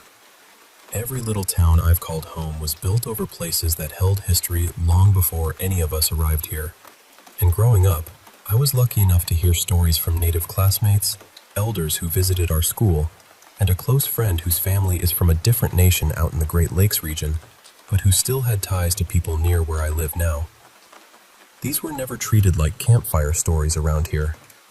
People spoke about them with respect, with care, like they were part of the land itself. Now I live right near the edge of a reservation, and when my partner and I first moved in, an older neighbor told us, very plainly, that we might hear things in the woods. We might see things too. But he said not to be afraid. Just take care of the land, and don't act like it belongs only to you. And honestly, for a long time, that brought me comfort. The woods never felt empty to me, but they didn't feel hostile either. My garden started thriving. The trees crept in closer each season, and birds, deer, foxes, all of it started returning in this quiet, beautiful way. It felt like the place had accepted us, at least a little. Then, the development started. I won't say exactly what it is, because it would make my location too easy to figure out. But a huge project came into town and started tearing through acres and acres of land. Since then, the whole feeling around here has shifted. It's hard to explain, but the air feels tense now, like something has been disturbed and is standing up straighter. One rainy night, I heard footsteps in my yard. Clear footsteps too. Wet mud, steady movement. Close enough that I grabbed a flashlight and called out, thinking maybe it was a security guard from the worksite nearby. But there was nobody there. The sound stopped, and the yard was empty. Not long after that, I started seeing strange lights back in the woods behind the house. Not headlights, not porch lights, just small lights moving where there shouldn't have been anything moving. Then yesterday, I was talking with my neighbor, Nora. She moved here after I did, and she's not someone who exaggerates. She's kind, practical, not really into paranormal things at all.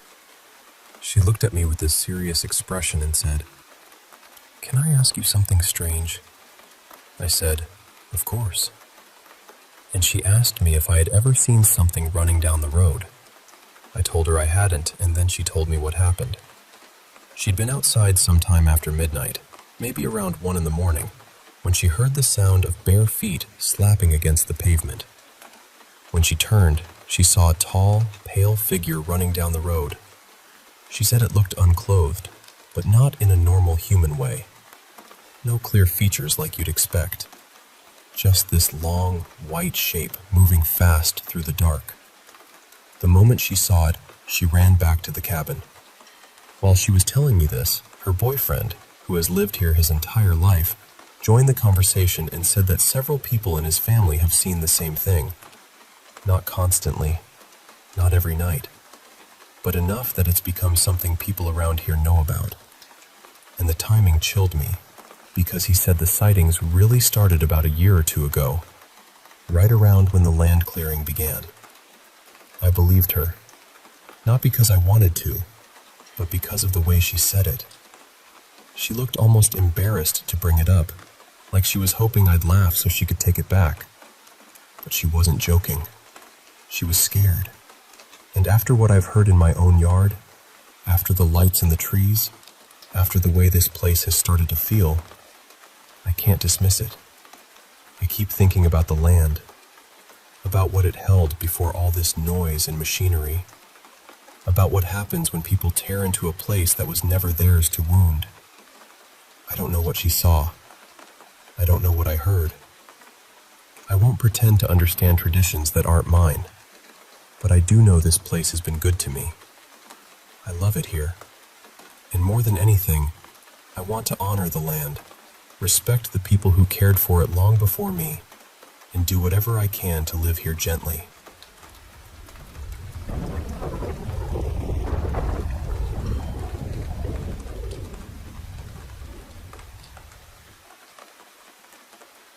I live in the UK, in a big old house. And when I say old, I mean properly old. It was built sometime in the 1930s, and it has all the little sounds you would expect from a house like that. The creaks, the echoes, the odd knocks in the walls. So at first, I never really thought too much of it. I moved in during the summer of 2020 with my boyfriend at the time. I'll call him Ben. I've always believed in the paranormal because I've had a few strange experiences since I was young, but Ben was the complete opposite. He was very skeptical. He always had a logical explanation for everything. That changed in this house. For the first several months, everything felt normal. Nothing stood out. But then, around spring of 2021, not long after I found out I was pregnant, something started happening. I was working full-time during my pregnancy, but during my first trimester, I was completely exhausted. One morning, I felt so drained that I called in sick. Ben had already gone to work, so I was home alone. I went back upstairs, got into bed, and tried to sleep.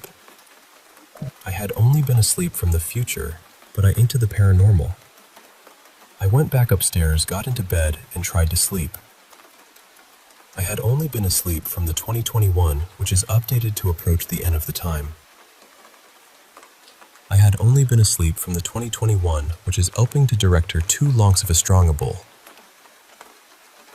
I had only been asleep from the 2021, which is updated to approach the end of the time.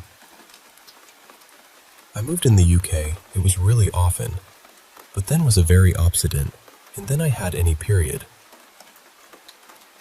I had only been asleep for maybe half an hour when I woke up because I heard Ben's voice calling me from downstairs.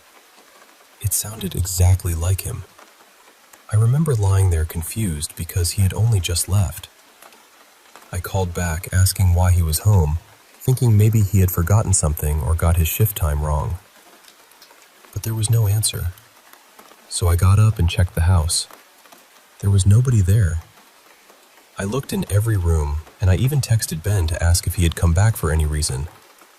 He didn't reply right away because he was working, so I went back to bed, but I couldn't really settle. Later, when he called me on his lunch break, I asked him again if he had been home. He said no. When I told him what I had heard, he laughed it off and said I was probably just tired. Honestly, at the time, he almost convinced me I had imagined it. But that was only the beginning. A few months later, something happened to Ben. I was about 5 months pregnant by then, and I had gotten big quite quickly. Getting in and out of the bath was difficult, so I would usually call down to Ben when I was ready to get out, and he would come help me. One night, I was in the bath when suddenly Ben came running upstairs and burst into the bathroom, looking panicked. He asked, "Are you okay?" I just stared at him and said, "Yes, why?" He said he had heard me scream his name. Not call it, scream it. But I hadn't made a sound. At first, he thought I was joking. He kept asking me why I had shouted for him, and I kept telling him I hadn't. Eventually, he realized I was being serious, and I could see it really shook him. He stayed in the bathroom with me until I was finished, because neither of us wanted to be alone after that. After that, things went quiet for a while. Then our son was born. When he was around 6 months old, Ben and I were downstairs watching a film one night when we both heard the loud, sharp scream of a baby. We jumped up immediately. I don't think either of us had ever moved that fast. We ran upstairs into the bedroom, expecting to find our son awake and crying. But he was fast asleep, still wrapped up, still peaceful, completely silent. We looked at each other, and I remember feeling my stomach drop. We went back downstairs and checked the baby monitor footage from the previous few minutes. There was nothing. No crying, no movement. The scream hadn't been picked up at all. That was when Ben started researching, and we both ended up thinking it might be some kind of mimic. Whatever it was, it seemed to copy voices it had heard in the house. Mine, Ben's, and even the baby crying. A year or so later, Ben and I split up. For a while, nothing much happened. I stayed in the house with my son during the week, and he would go to Ben's on the weekends while I worked. That meant I was alone in the house quite a bit. After a few months, I started noticing little things again. Footsteps upstairs when nobody was up there. Small noises. Items turning up in places I knew I hadn't left them. My mom started visiting more often to keep me company, and even she noticed odd things happening. Sometimes I would hear Ben calling me from upstairs, even though he wasn't there. I ignored it every time. I didn't want to answer it. I didn't want to give it attention. For the longest time, I didn't feel like it was dangerous. Strange, yes. Creepy, definitely. But not dark. It almost felt playful in a way, like it was just trying to get a reaction. But my most recent experience has made me question everything. A couple of nights ago, my mom was staying with me and my son, who was 4 now. She had recently had an operation and needed someone to look after her while she recovered from the anesthetic, so I let her sleep in my bed, and I slept downstairs on the sofa. It was around 2 in the morning. I was still awake, scrolling on my phone, when I heard a deep male voice call my name. It didn't sound like Ben. It didn't sound like anyone I knew. That is what scared me the most. I sat up, completely frozen for a second, trying to work out if I had really heard it. At first, I thought maybe Ben had come in because he is the only man with a key to my house. But the voice was wrong. It was deeper, unfamiliar. I waited for a minute, listening. Nothing. Eventually, I got up, grabbed the nearest thing I could use as a weapon, which happened to be one of my son's plastic duck toys on a stick, and started checking the house. I checked my son's room first. He was asleep. Then I checked on my mom. She was asleep too. I walked around the rest of the house and found nobody. So I went back to the sofa, trying to calm myself down. But I had barely sat down when I heard the voice again. This time, it sounded like it was coming from the entryway. It echoed. I got up again, still holding this ridiculous plastic duck, fully ready to defend my house with it if I had to. But there was nobody there. Then Then it said my name again. This time, it sounded like it was right beside me. I don't know what came over me, but I just snapped. I told it to go away and let me sleep. And after that, it stopped. The next morning, I asked my mom if she had heard anything, but she had been completely knocked out from the medication. She thinks I should get someone in to see if they can sense anything in the house, but I'm honestly hesitant. I don't want to encourage whatever this is. I don't want to annoy it either. What bothers me is that I didn't recognize the voice. There haven't been many men in my house. I have a small family and an even smaller circle of friends, so I have no idea whose voice it could have been copying. And now I'm wondering if I was wrong all along. Maybe it isn't just mimicking us. Maybe something has been living here with me this whole time.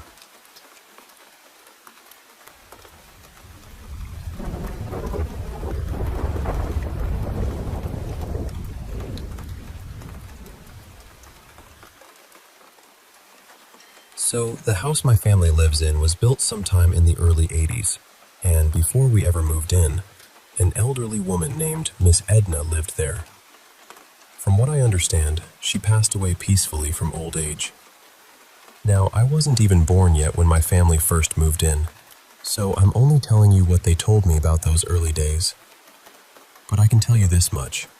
I've had my own experiences in that house too. Plenty of them. After my family got settled, strange things started happening almost right away. Everybody began dreaming about this woman.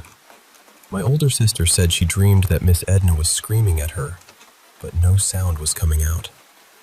And in the dream, her hair kept moving in this awful way, almost like it was disappearing into her head and coming back out again. My dad was the type who didn't believe in ghosts at all. Not even a little. But even he admitted he had a dream about her. He said he was asleep on the couch and suddenly she was floating right above him, screaming at him to get out of her house. My mom is very religious, and one day she was sitting on her bed when she felt something in the room with her.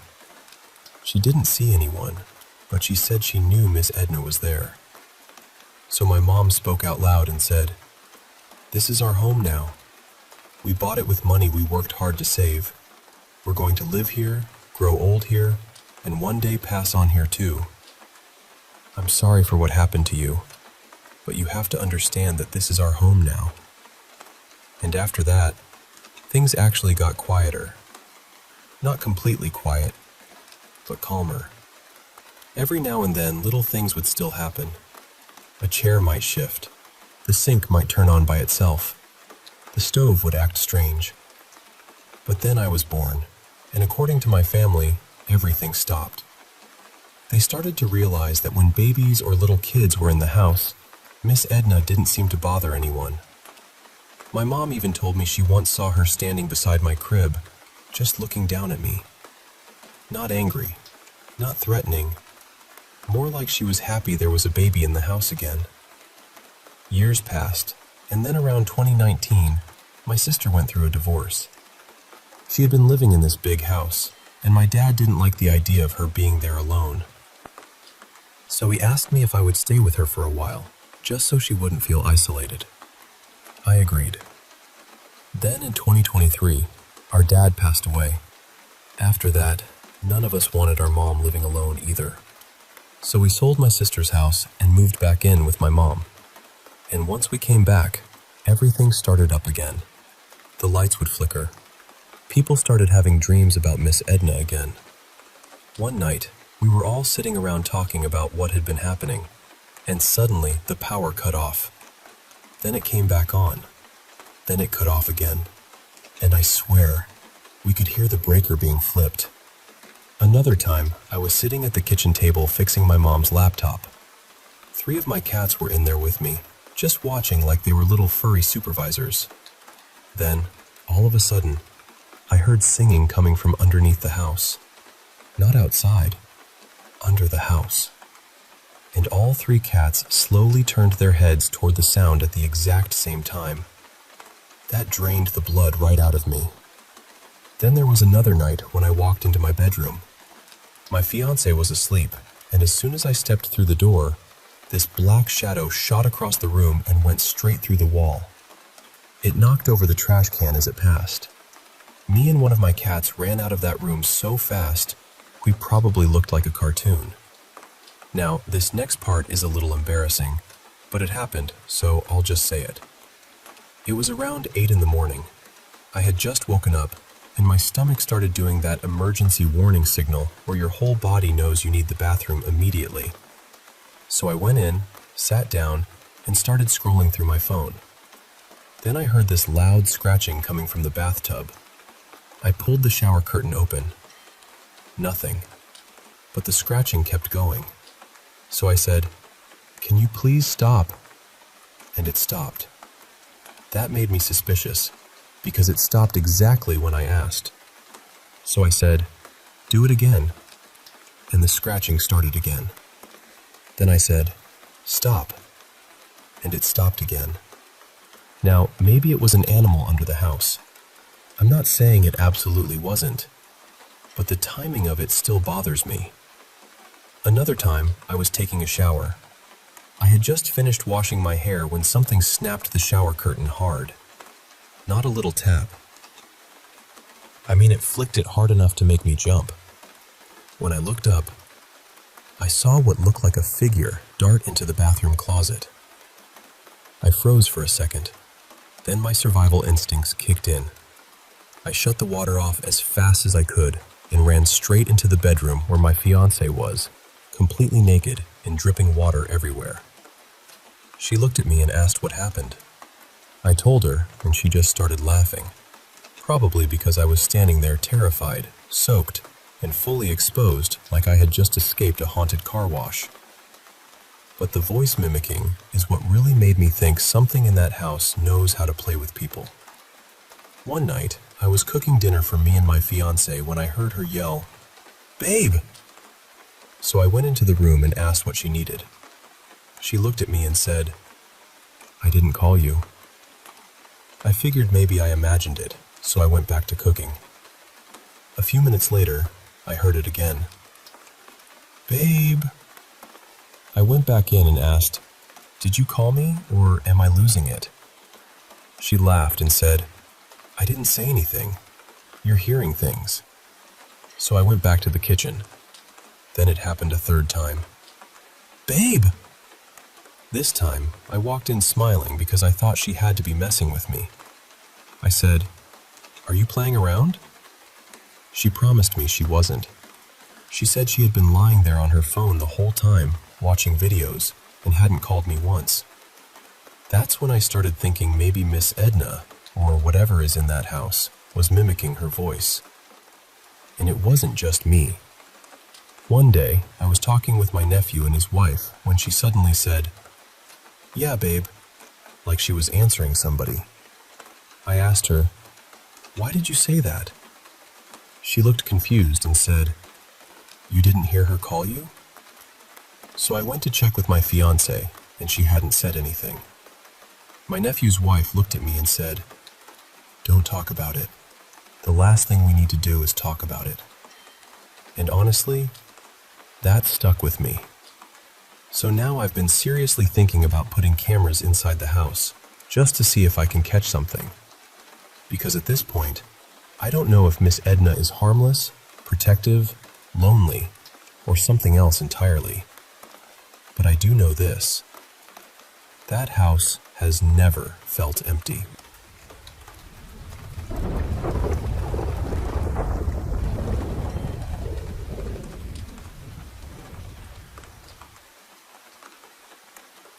I'm writing this at 5:47 in the morning, and honestly, I'm still shaking from what happened tonight. I know a lot of people probably won't believe me, but I don't really know where else to put this. I just need to tell someone. A little before Christmas last year, my mom and I moved into a 2-bedroom flat. It's a strange sort of setup because we don't really have neighbors beside us, only people above and below. When we first came to view the place, I remember getting this horrible feeling from it. The hallway was really dark, and the bathroom felt cold and miserable in a way I couldn't explain. But the rest of the flat was lovely. It was spacious, clean, and exactly what we needed. So we took it. About a week after we got the keys, we were there tidying up and getting ready to move our things in. I was sitting near the heater with my dog Barney when I heard my mom call my name 3 times from down the hall. So I got up and went to see what she wanted. At the end of the hallway, her bedroom is on the right, and on the left there's the shower room, the front door, and a storage cupboard. As I stepped into the hall, I saw my mom walk into the bathroom. Clear as anything.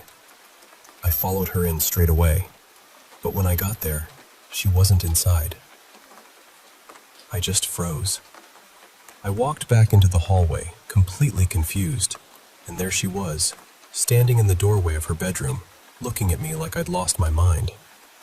She asked me what I was doing. I told her I'd just seen her go into the bathroom, but of course she didn't believe me. That was the first time. It definitely wasn't the last. Since then, I've heard her calling my name from the bathroom at least once or twice a week.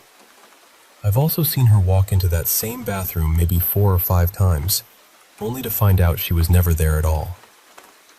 There's a pull switch in the bathroom, the kind with a string hanging from the ceiling. On the end of it is this little clay fish. At night, we hear it hitting the wall over and over again, like someone is grabbing the string and swinging it hard. And there are actual marks on the wall from where it's been banging against it. This has been going on for nearly 5 months now. The storage cupboard is strange too. It has one of those doors that can't just drift open. If it's shut, it's properly shut. You have to push the handle all the way down to open it. But somehow, it opens by itself. One time, it opened while I was in the shower. The cupboard door blocked the bathroom door from the outside, and I was trapped in there until someone moved it. I still don't understand how that could have happened. Tonight, my dad came over to visit. He's had experiences with spirits and strange things since he was younger, though that's a whole other story. It was around 2 in the morning when everything started getting worse. We were sitting at the table, talking about what had been happening in the flat. As I was explaining it all to him, the room suddenly went freezing cold. Not just a little chilly. It was like the warmth had been sucked out of the room. Barney jumped up and stared at one exact spot, completely still. My dad looked at me and quietly said, "It's in here." I panicked and got up straight away. I stood behind him because I honestly didn't know what else to do. I've never felt anything like that before. It was heavy, like the air itself had turned sad. After a little while, the feeling passed. We calmed down and started talking again. Then my dad went into the kitchen to get a drink, and while he was gone, I said out loud, "If something is here, can you give me a sign? Just show me you're here and that I don't need to be scared." A few minutes later, my dad came back in. We talked for maybe 5 minutes. Then we heard 3 knocks come from the wall. That's when I really started to panic, because that wall is solid brick. On the other side of it is outside. We're on the middle floor, so there's no way someone could have just been standing there knocking. I still can't think of any normal explanation for it. About 10 or 15 minutes after that, my dad was telling me about a strange experience he had when he was younger. Something he once saw outside his window that he swore didn't look human. While he was talking, there was a huge bang from the hallway. It sounded like something had been thrown. Neither of us wanted to leave the room to check. Then everything went quiet for a few minutes. I was starting to think maybe it had stopped. And then, right beside me, I heard my mom's voice say, "Come on." It sounded so close. But my mom was asleep on the other side of the flat. She's a very deep sleeper too. My dad called out to her, but there was no answer. We checked later, and she had been asleep the whole time. After that, for about 10 minutes, we kept hearing noises from inside the living room and dining area where we were sitting. At one point, I heard what sounded like a small child saying, "Dad." Then there was another noise that sounded almost like a person trying to meow. I know how ridiculous that sounds, but that's what it was. It's now 5:51, and the washing machine has just turned on by itself. Everyone else is asleep, and the last time I checked, the washing machine door was open. I'm trying really hard not to lose it, but I don't know what to do. Has anyone experienced something like this before? Does this sound like a mimic? Or maybe an upset spirit? I don't know. The strangest part is that you can tell when it's in the room. The temperature drops suddenly, and this awful feeling comes over you. It feels overwhelming and deeply sad, like you're about to cry for no reason. I'm sorry if this sounds messy. I haven't slept, and I'm honestly having a bit of a panic attack right now.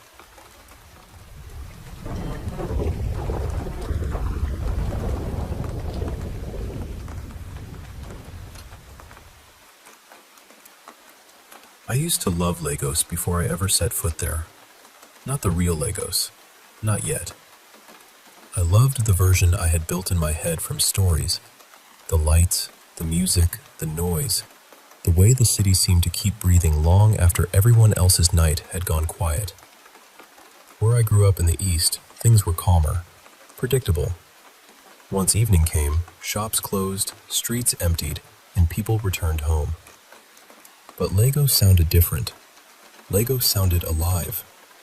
None of my siblings had ever been there before. My parents had only visited years earlier, during their honeymoon. So to me, Lagos felt almost mythical, like a place people talked about, but I wasn't sure I would ever really touch. Then my aunt called. She said my cousin Sade had just returned from Canada, and the family was throwing her a welcome party in Lagos. Sade and I had always been close. We were cousins by blood, but honestly, we were more like sisters. So when she told me I had to come, I started begging my parents immediately. At first, they said no. I had never traveled alone before. I had never even been on a plane. And Lagos, to them, was too big, too fast, too much. But I begged and begged until they finally agreed. That trip became my first flight and my first time in Lagos. I still remember stepping out of the airport. The air felt different, hotter, heavier, somehow louder. Sade picked me up, and as we drove through the city, she kept pointing things out, telling me what had changed and what was still the same. For her, it was a homecoming. For me, it felt like entering a story I had been reading my whole life. The next day was her welcome party, and she had planned everything beautifully. It had this mix of Western elegance and Yoruba tradition. The music, the colors, the food, the people. Everything felt rich and full of life. Sade even chose my outfit for me. A gorgeous Ashoke dress, black heels, jewelry, the whole thing. Then she sat me down and did my makeup herself. When I finally looked in the mirror, I almost laughed. I didn't look like the quiet girl from the East anymore. I looked bold, grown, almost royal. After the party, Sade said we were not going to waste the night. She wanted me to experience Lagos properly, so we went out. First, we went to a club, one of those places where the music feels like it is inside your bones. At first, I just watched everyone. I wasn't drinking. I wasn't dancing much. I was just trying to take it all in. But Sade would not let me hide in the corner. She kept pulling me along, laughing, telling me, "You came to Lagos, so behave like you came to Lagos." At some point, we even ended up at a strip club. I was shy, honestly, completely out of my depth. But Sade handed me some cash and encouraged me to spray it. Then she teased me about getting a lap dance. I hesitated. Then I thought, well, when else would I ever do something like this? So I said yes. It was wild, strange, a little overwhelming. But I would be lying if I said I wasn't curious, or that some part of me didn't enjoy the madness of it all. Then came the tequila. 1 shot became 2. 2 became 3. And before long, the room started moving in a way I knew it shouldn't. I wasn't completely drunk, but I felt lighter than myself, like my caution had loosened its grip.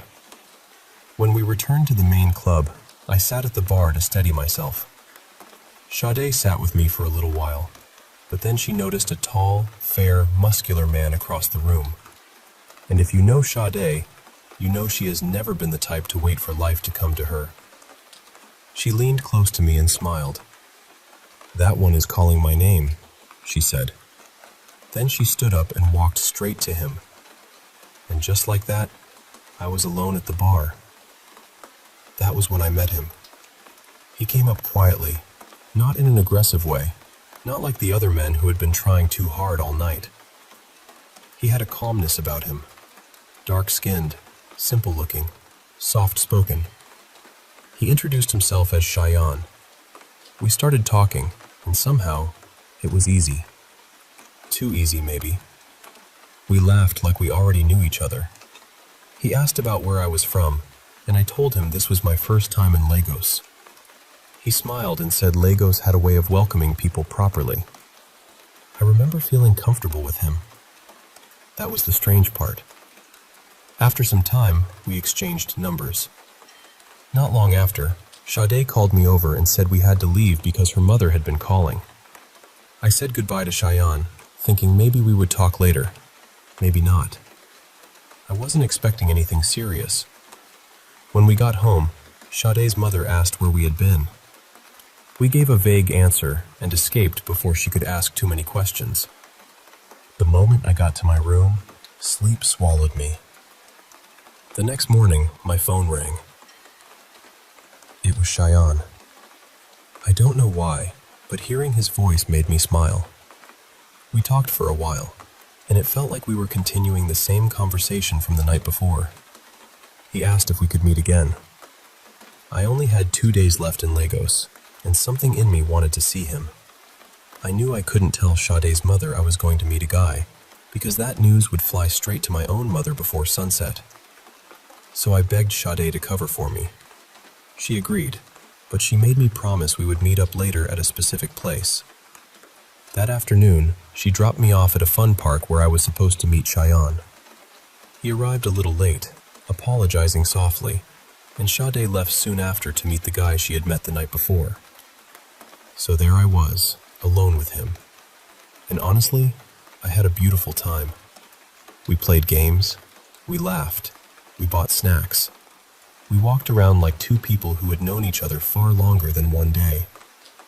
We even took pictures together, although he kept saying he hated pictures. Something about him made me feel seen. I had been careful with my heart since my first heartbreak, but with him, I felt that small, dangerous spark again. The kind that makes you ignore the quiet warning in your chest. Sade checked on me a few times, and I told her I was fine. And I was. Until I wasn't. At some point, Cheyenne told me he needed to use the restroom. He asked me to wait for him. So I waited. 10 minutes passed, then 20, then 30. After almost an hour, I called his number. It didn't go through. I tried again. This time, I got a message saying the number did not exist. I stared at my phone, confused. That made no sense. He had called me that morning. We had spoken. I tried again and again, but nothing worked. So I went to look for him. I walked toward the restroom area and asked a security guard if he had seen a man matching Cheyenne's description. The guard checked inside, came back, and said nobody was there. I asked another person, then another. No one had seen him. That was when my stomach tightened. I pulled out my phone to show them the pictures we had taken together. I opened the first one and held it out. The security guard looked at it, then looked at me strangely. He said, "Madam, you are the only one in this picture." I laughed at first because I thought he was joking. But he wasn't. I looked down at the screen. I could see Cheyenne beside me, clear, smiling, standing close. But everyone around me insisted there was no one there. I showed the picture to another person. Same thing. Then another. They all said the same thing. Only me. My hands started shaking. I called Sade and asked her if she had really seen the man I was talking to at the club the night before. She went quiet for a moment. Then she said she had only seen a man standing near me from behind. She never saw his face clearly. That was when fear entered my body properly. I stood there, trying to force my mind to find a normal explanation. Maybe I had been drunk. Maybe I had misunderstood something. Maybe everyone was playing a prank. But none of it made sense. I knew what I saw. I knew who I had spent the day with. And yet suddenly, it felt like I had been walking through Lagos beside someone who was not fully there. Eventually, Sade came to get me. I didn't tell her everything. Not properly. Some things feel too heavy when you say them out loud. That night, I prayed before I slept. I prayed hard. And the next morning, at exactly 7:30, my phone rang. I looked at the screen. It was Cheyenne.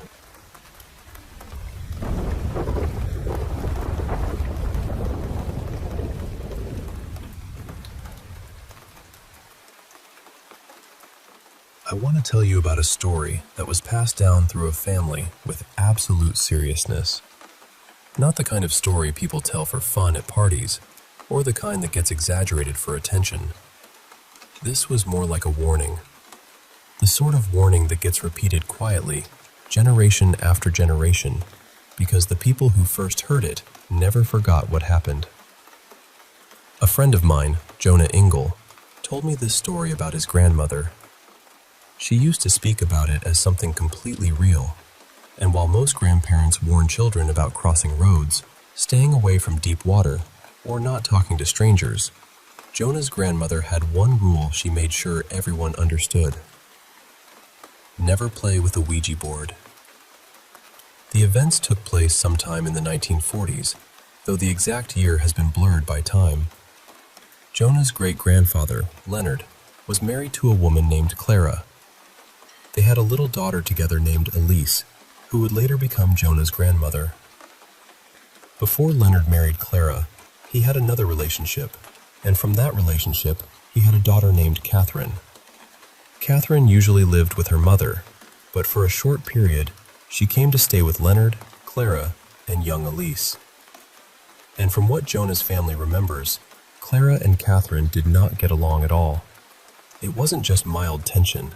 It was constant arguing, cold looks, clipped words, and that heavy feeling in a house when nobody is really at peace. Clara felt like her own home had stopped belonging to her. Every day Catherine stayed, Clara grew more frustrated. She wanted the girl to go back to her mother's house, and she wanted it badly. One evening, Clara invited a few friends over. I think she just needed to breathe again. They talked, complained, laughed a little, and for a while the room felt lighter. Then someone suggested they do something that people sometimes treated as harmless entertainment back then. They brought out a Ouija board. At first it was nothing serious. Just little jokes, silly questions, everyone accusing everyone else of moving the planchette. The mood was playful. Nobody seemed frightened. Nobody thought anything real was happening. Then Clara asked a question. She looked at the board and said, "When will the girl be gone?" She meant Catherine. She meant, when would Catherine leave the house and go back to her mother? The board did nothing. So Clara asked again. Still nothing. Some of the others started teasing, thinking whoever had been pushing the planchette had lost their nerve. But Clara wasn't laughing anymore. She was staring at that board, waiting. Then she asked a third time. And that was when the feeling in the room changed.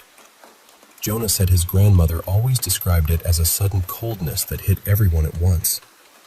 Not a draft, not imagination, a deep, instant chill. The planchette shot across the board so fast that everyone froze. It spelled out, "She will be gone soon." And just like that, the laughter died. Nobody wanted to play anymore. They packed the board away, tried to act sensible, and ended the evening. By the next morning, Clara had almost convinced herself it had been a cruel joke. Maybe one of her friends had pushed it. Maybe someone knew how upset she was and decided to frighten her. But a few days later, something happened at Catherine's mother's home. The details have been lost over the years, but it was urgent enough that Catherine had to return immediately. Because of the situation and the distance involved, arrangements were made for her to travel by air. Leonard and Clara went with Catherine to the airport. They watched her board the plane. I always wonder what Clara felt in that moment. Maybe relief, maybe guilt, maybe the memory of those words crawling back into her mind. She will be gone soon. The plane took off, and then, right in front of them, something went terribly wrong. The aircraft lost power shortly after leaving the runway. It dropped from the sky and crashed near the airport. Catherine was killed. Only days after the board had said she would be gone soon, she was gone forever. That is the part of the story that stayed with the family. Not just the tragedy itself, but the timing, the words, the way Clara had asked the question in anger, never imagining what gone might really mean. Over the years, some details faded. The exact date, the airline, the official records, all of that became harder to trace. Maybe the names shifted slightly. Maybe the type of aircraft or journey changed in the retelling. That happens with old family stories. Time rubs the edges down. But the warning remains sharp. Jonah's grandmother never treated it as a spooky little anecdote. She treated it as something that marked the family. Something that proved, at least to her, that some doors should stay closed. And honestly, what unsettles me most is the question at the heart of it. Did that board simply predict something awful that was already going to happen? Or did Clara, in one exhausted moment of anger, invite something to answer her? Whatever the truth is, Jonah's family never forgot it. And from that day on, the rule was simple. Do not touch the board.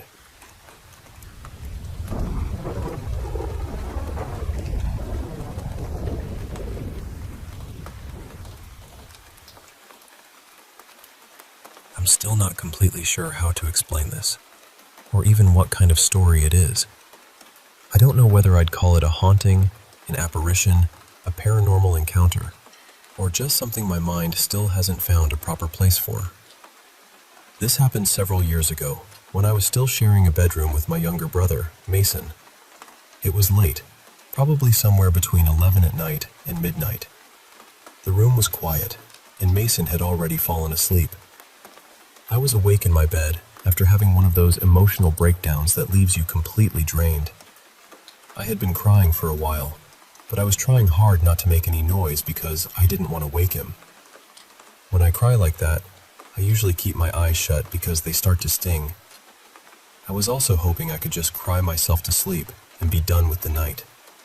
But after a while, my eyes were so full of tears that I had to open them and wipe my face. And when I did, I saw a little girl standing near my bed. She was just looking at me. I froze. I knew right away it wasn't my brother. I don't have any little sisters, and this child was clearly a girl. She looked maybe 6 or 7 years old, with short hair pulled into 2 tiny ponytails on the sides of her head. The strangest part was her coloring.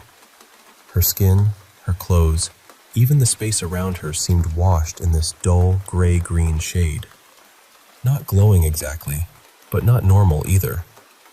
Almost like an old photograph that had been left in the rain. She was wearing clothes that didn't look modern. It looked like a darker dress over a lighter, short-sleeved shirt, and she had little flat shoes on. almost like ballet flats. I couldn't make out real colors because everything about her had that same muted, grayish-green tint. She didn't seem angry. She didn't smile. She didn't move toward me. She just stood there with this calm, blank expression, watching me. I kept staring because I honestly didn't know what else to do. Then, slowly, she started to fade. It wasn't sudden. She didn't vanish in a blink.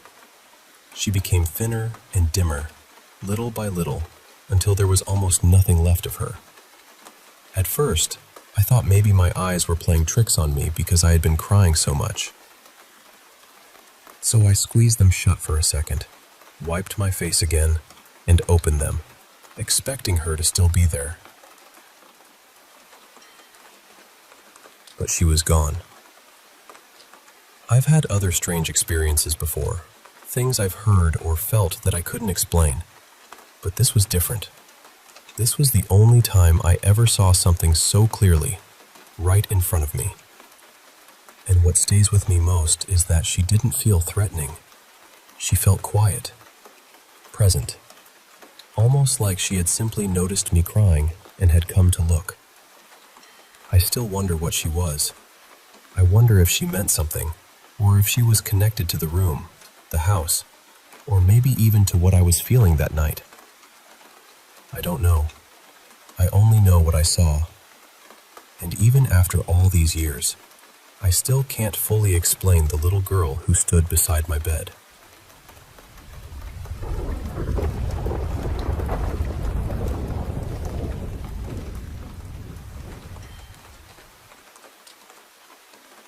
I know this is going to sound strange, and honestly, it still feels strange saying it out loud. For years, only a handful of people have known about it. A couple of close friends, my former wife, and the person I'm with now. That's it. This happened back in January of 2004. I was 19, maybe a few weeks past my birthday, and I was driving home from my girlfriend's place very early in the morning. She lived in this older, kind of charming pocket of a town outside Providence, Rhode Island.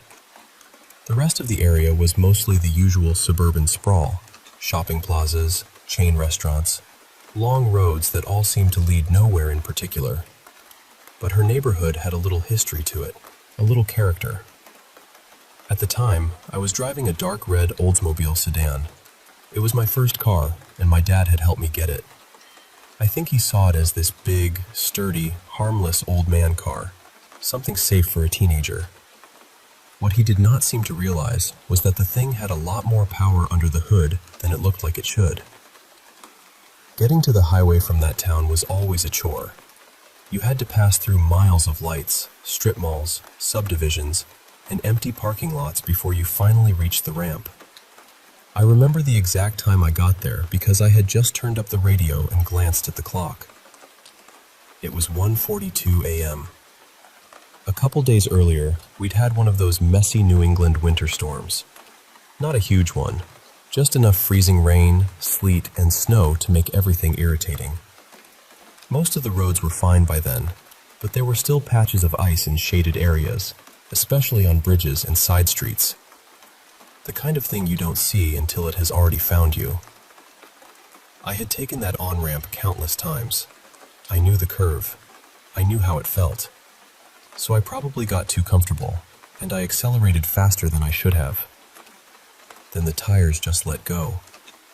Anyone who has ever hit black ice knows that awful floating feeling, like the road has suddenly stopped belonging to you. The car started spinning across the ramp toward the guardrail, and beyond that guardrail was a drop down to the road below, maybe 20 or 30 feet. Enough that I knew, very clearly, this was not going to be a little fender bender. I remember facing the guardrail straight on, and then everything stopped. Not slowed down, not became blurry, stopped. It was like someone had pressed pause on the entire world. The car was frozen in place. There was no sound from outside, no wind, no tires, no engine noise that I can remember. Nothing moved. The only thing I could hear was myself breathing. Then this light appeared inside the car. It was faint at first, kind of peach-colored, almost coral, and it didn't seem to be coming from any one place. It was just there, filling the air around me. And then I heard a voice. I still don't really know how to describe it. It wasn't human, but it also wasn't frightening in the way you'd expect. The closest description I've ever come up with is that it sounded like a musical instrument trying to speak. Like a glass xylophone, maybe. Clear, bright, gentle, completely unnatural, but somehow calm. It said, "Jonah, take your hands off the steering wheel." That was all. It sounded like it was right beside my right ear. Until that moment, I hadn't even realized how tightly I was gripping the wheel. My hands actually hurt, but I did exactly what it said. I let go. And then everything went black. The next thing I remember, I opened my eyes and I was several miles down the highway. The car was parked perfectly in the breakdown lane, as neat as if I had pulled over myself. The first thing I saw was the dashboard clock glowing in the dark.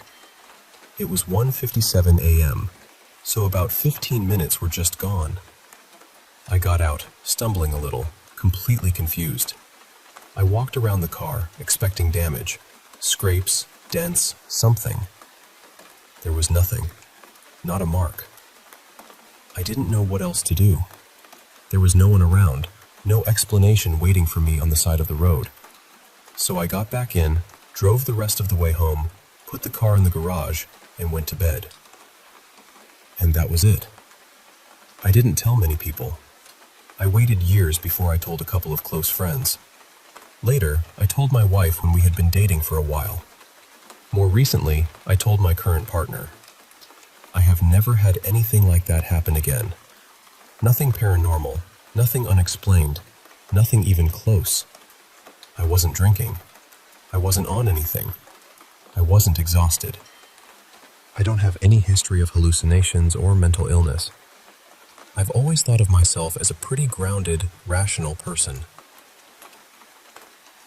But that happened. And even now, more than 20 years later, I can still remember that strange, beautiful voice. Whatever it was, I think it saved my life.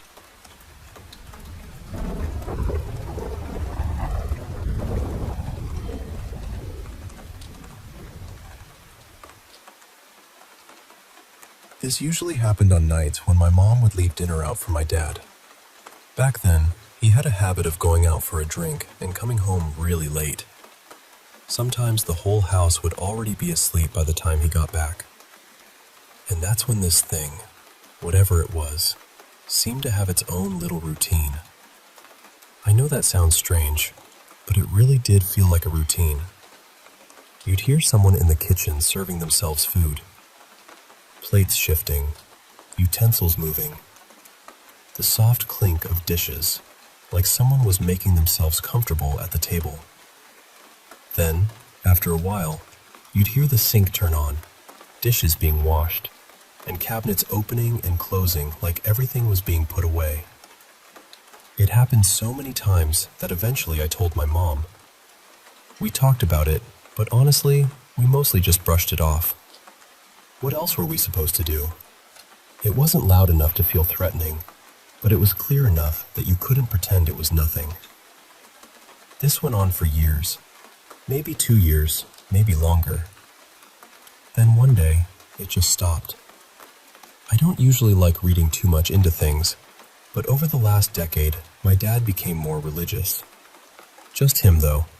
He never pushed it on the rest of us. I do remember him bringing holy water into the house at one point, and now I wonder if maybe he saw something one of those nights. Maybe he knew more than he said.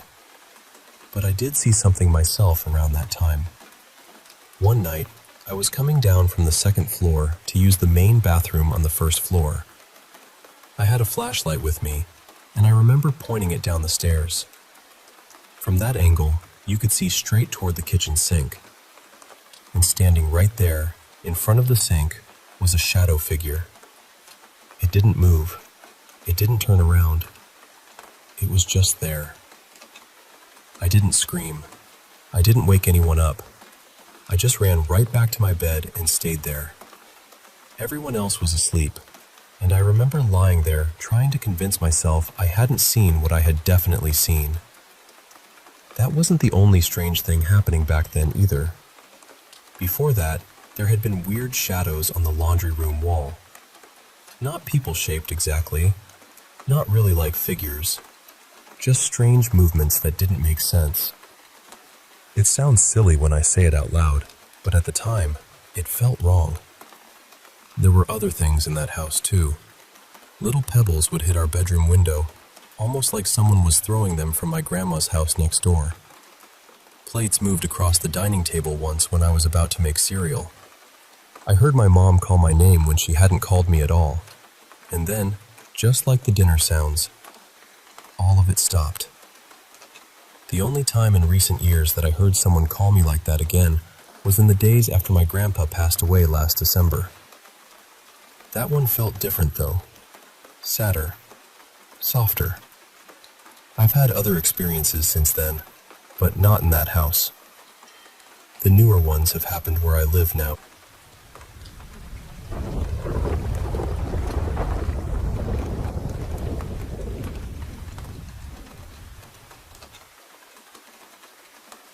I want to tell you about something that happened to me last October, a few nights before Halloween.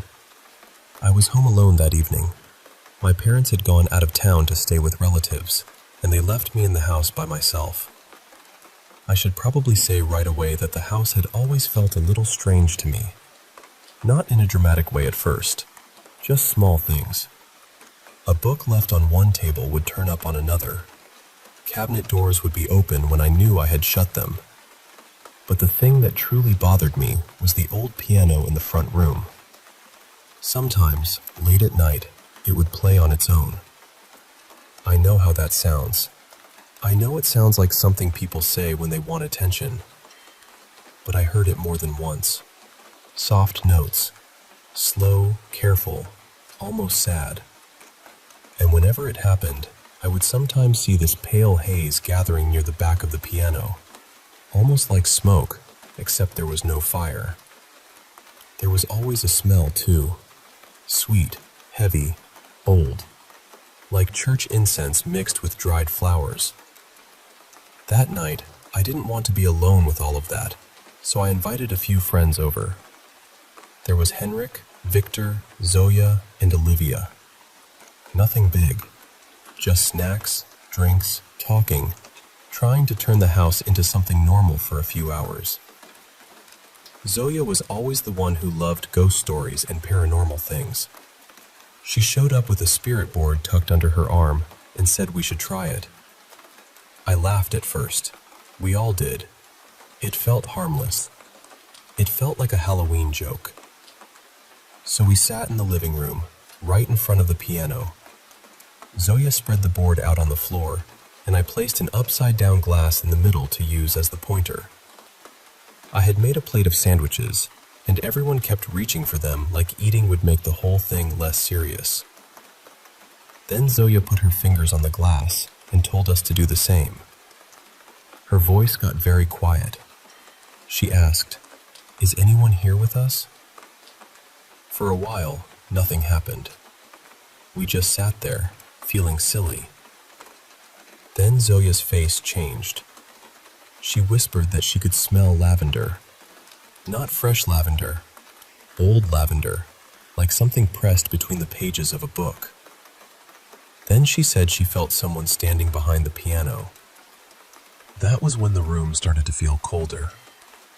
Not just chilly, heavy, close, like the air had thickened around us. And then the glass moved. It slid slowly across the board and stopped on no. Nobody spoke for a moment. Zoya swallowed and asked, "What is your name?" The glass moved again, letter by letter. Miss Elena. I remember looking at everyone's faces and realizing we were all thinking the same thing. This didn't feel funny anymore. Zoya asked, "What are you doing here?" The glass moved. "I am playing Chopin." That answer made my stomach turn, because the piano had played by itself before, and the music always had that same mournful, classical sound. Zoya kept going, even though I wanted her to stop. "Why are you here?" The glass answered, "Grace and obedience." That made no sense to us, but somehow it felt worse than if it had said something frightening. Then Zoya asked, "What do you look like?" The glass didn't spell anything this time. It started moving in circles, then faster, then in figure eights, over and over, dragging our fingers with it. The room felt wrong, completely wrong. I remember the smell getting stronger, that dry lavender and incense scent, and I could hear the faintest sound from the piano, like one key being pressed very gently. Zoya suddenly pulled in a breath and said, "We're done." She forced the glass over to "goodbye," flipped it upright, and took it off the board. We tried to act normal after that. We lit candles. Someone made a joke. I burned incense because I thought maybe it would clear the air, or at least make us feel better. But nobody really relaxed. Eventually, everyone left. And the second I shut the front door, the knocking started. It came from inside the walls. 3 taps, then silence, then 3 more. The piano began playing again. Not loud, not wild, just those same slow notes drifting through the dark house. The lights flickered in the hallway, and even though I couldn't see the mist anymore, the whole place felt heavier than it had before, like something had stayed behind after we told it to leave. I barely slept that night. When I did, I had terrible dreams. In every one of them, I was in the living room, and someone was standing behind the piano, waiting for me to turn around. The next morning, I opened every window in the house. I lit more incense. I walked outside for almost an hour just to get away from the feeling. When I came back, the house was quiet. But Zoya was different after that night. At first it was small. She seemed distracted, tired. She would stare past people when they spoke to her. Then she started saying things that made no sense. She said she was Miss Alina. She said she had lived in the 1800s. She said the piano had called her because she had been chosen. And I know this is the part that sounds impossible. But from that night on, wherever Zoya went, there was always that same smell around her. Dried lavender. Faint, but always there.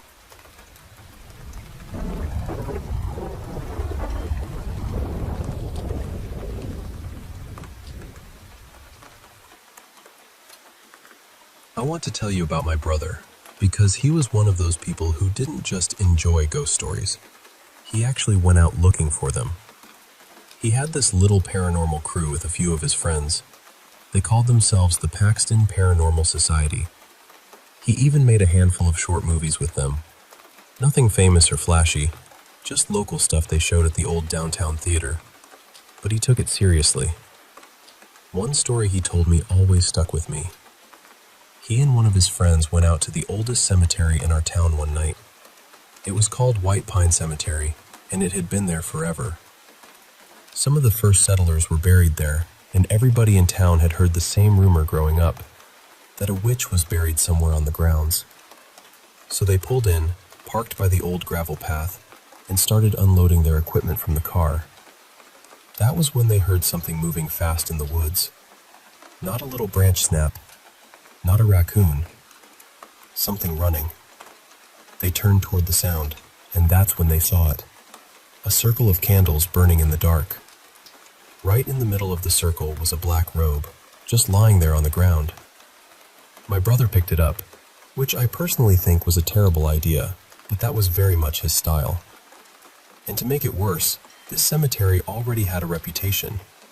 There had been several reports of strange rituals happening out there over the years.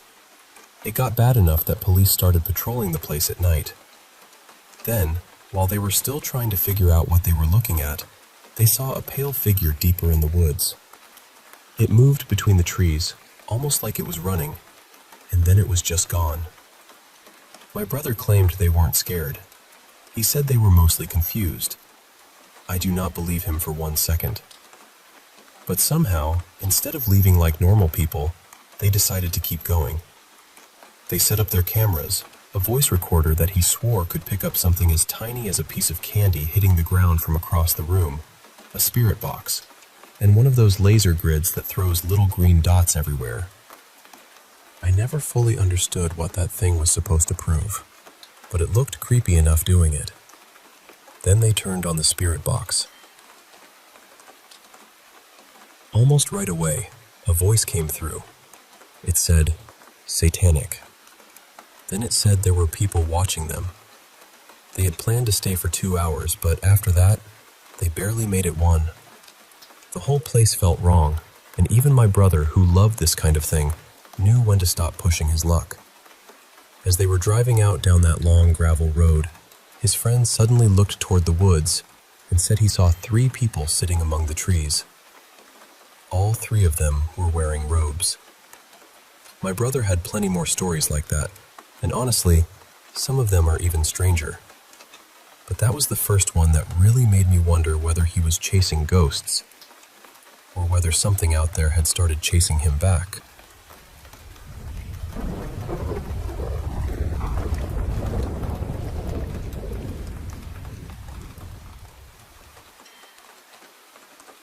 I'm 36 now, and not long ago, I went to Auschwitz for the first time. It wasn't a place I had ever really wanted to visit, not because I didn't think it mattered, but because I knew it mattered so much. My father had wanted to go for years, though, so we planned a long weekend in Krakow and made the trip together. Before we went, I had read plenty about Auschwitz. People talked about the silence there, the heaviness in the air, the strange absence of birds, that feeling that grief itself had settled into the ground.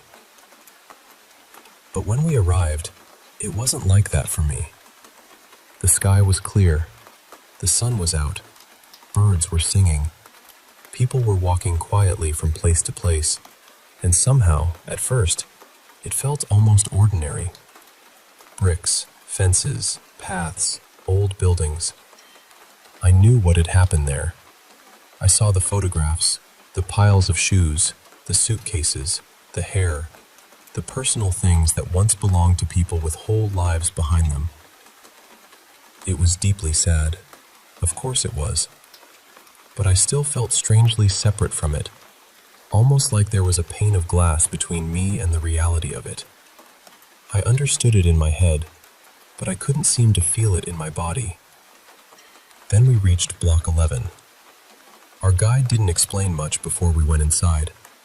We just walked in, and the moment I crossed that threshold, something changed. It was immediate. The hair on the back of my neck stood up. My chest tightened. I felt this rush of adrenaline so strong it was almost physical, like my whole body had suddenly decided I was in danger. There was no thought behind it at first, just instinct. Everything in me was saying, "Get out. Leave now." I've never felt anything quite like it. By the time we reached the basement, that feeling had become overwhelming. It was as if the air had been emptied of hope. I don't know how else to describe it. My legs were unsteady, my hands felt strange, and there was this awful pressure inside me, like my body knew something before my mind had caught up. When we finally came back out and stepped into the courtyard, I was shaking. I felt sick, shaken, and completely exposed. Only then did I fully understand where we were. Block 11 was the punishment block, a place of torture and executions. The courtyard outside holds the death wall. I'm not going to describe what happened there in detail. It doesn't feel right for me to do that casually. Afterward, the feeling faded. I went back to that same detached sadness I'd felt earlier. I could look at the buildings again and think, this is history now. These are bricks. These are walls. Horrific, yes. Devastating, yes. But distant. Except Block 11 didn't feel distant. That place felt present. I'm not usually someone who claims to sense things. I enjoy paranormal stories and strange accounts, but I've never been the person who sees something in a corner or feels a ghost in a room.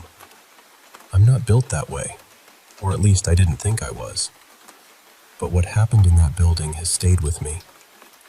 The closest way I can explain it is that something deep inside me recognized evil there. Not imagined it, not dramatized it, but recognized it. My body reacted before I had any words for it, and every part of me wanted to escape. Since that visit, I haven't been able to stop thinking about it. It feels, in a way I know sounds strange, like I left some part of myself down in that basement. Auschwitz Memorial is extraordinary. It is handled with care, respect, and seriousness.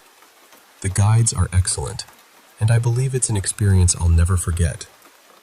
But Block 11 affected me in a way I still don't fully understand. And I keep wondering whether anyone else has ever walked into that building and felt the same thing.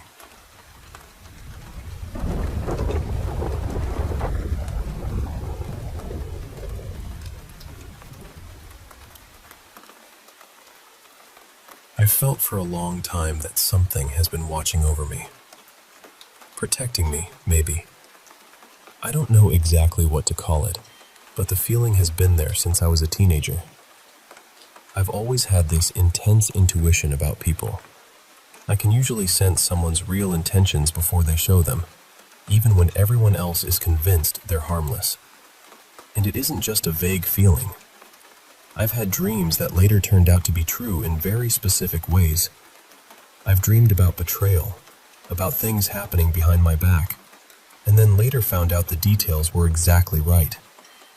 Because of that, I've stopped obsessing over revenge. It's strange to say, but when someone seriously hurts me, it often feels like life catches up with them on its own. There was one situation with a former landlord who had been secretly recording me through holes in the wall. After I moved out, he tried to blackmail me. Eventually, he was arrested, and the police discovered there had been many other victims over many years. I prayed that he would never be able to hurt anyone like that again. A few days later, I got a call from the victim advocate telling me he had died. Something similar happened with a man in my family, someone I never really knew personally. He had caused terrible harm to my mother and her siblings when they were children. He went to prison for it, and after he was released, I found out he had hurt another child. I was furious and heartbroken. I prayed again that he would never be able to harm anyone else. Not long after, my mother told me he had died too. I don't say any of this lightly. It scares me a little. It makes me wonder what's around me, what hears me, and what kind of protection this really is. More recently, my husband and I were having a very painful argument. Every time he started saying something that really hurt me, the light beside him began flickering. There were other lights on in the room, but only that one reacted. It happened several times. The last time it flickered so intensely that he stopped, looked shaken, and apologized. He told me he loved me, that he didn't want to hurt me, and that he didn't want to keep arguing. As soon as he apologized, the light stopped. He later told me it felt like a warning, and he didn't think it was a coincidence. Another time, a strange and completely false rumor was going around about us. We were trying to figure out who started it, and I was convinced it had to be one of two people who didn't like us. Then suddenly, I got this overwhelming feeling through my whole body, chills and heat all at once, and I just knew it was my mother-in-law. The thought hadn't even crossed my mind before that moment. I told my husband, "No, it wasn't them. I know it was your mom." He didn't believe me at first, but when he called her, it turned out I was right. I had a very rough childhood and a difficult stretch through my teens and early 20s. I've heard people say that sometimes those who go through a lot are protected in ways they don't fully understand. Now I'm married and I'm a mother, and I've noticed strange things around my child too. Not scary things, more like a loving, protective presence. It feels like whatever this is, it loves her too. When I was around 22, I briefly tried learning about witchcraft. I didn't go very deep into it, but I felt strongly drawn to Hecate. I learned a little about her, and even now I still think about her sometimes. There's a strange connection there that I can't really explain. At the same time, I was raised Christian. I drifted away for a while when I was younger, but lately I've been trying to come back to my faith. So now I'm left wondering what this could be. Is it Hecate? Is it an angel? A family member who passed away? Something darker? I truly don't know. All I know is that something feels present. Something feels aware of me. For a long time, my husband didn't believe me when I told him that. But after what he's seen, even he believes there may be something there. And I guess I'm sharing this because I don't know where to go from here. I don't know what this is, but I know what I've felt, and I know I'm not imagining all of it.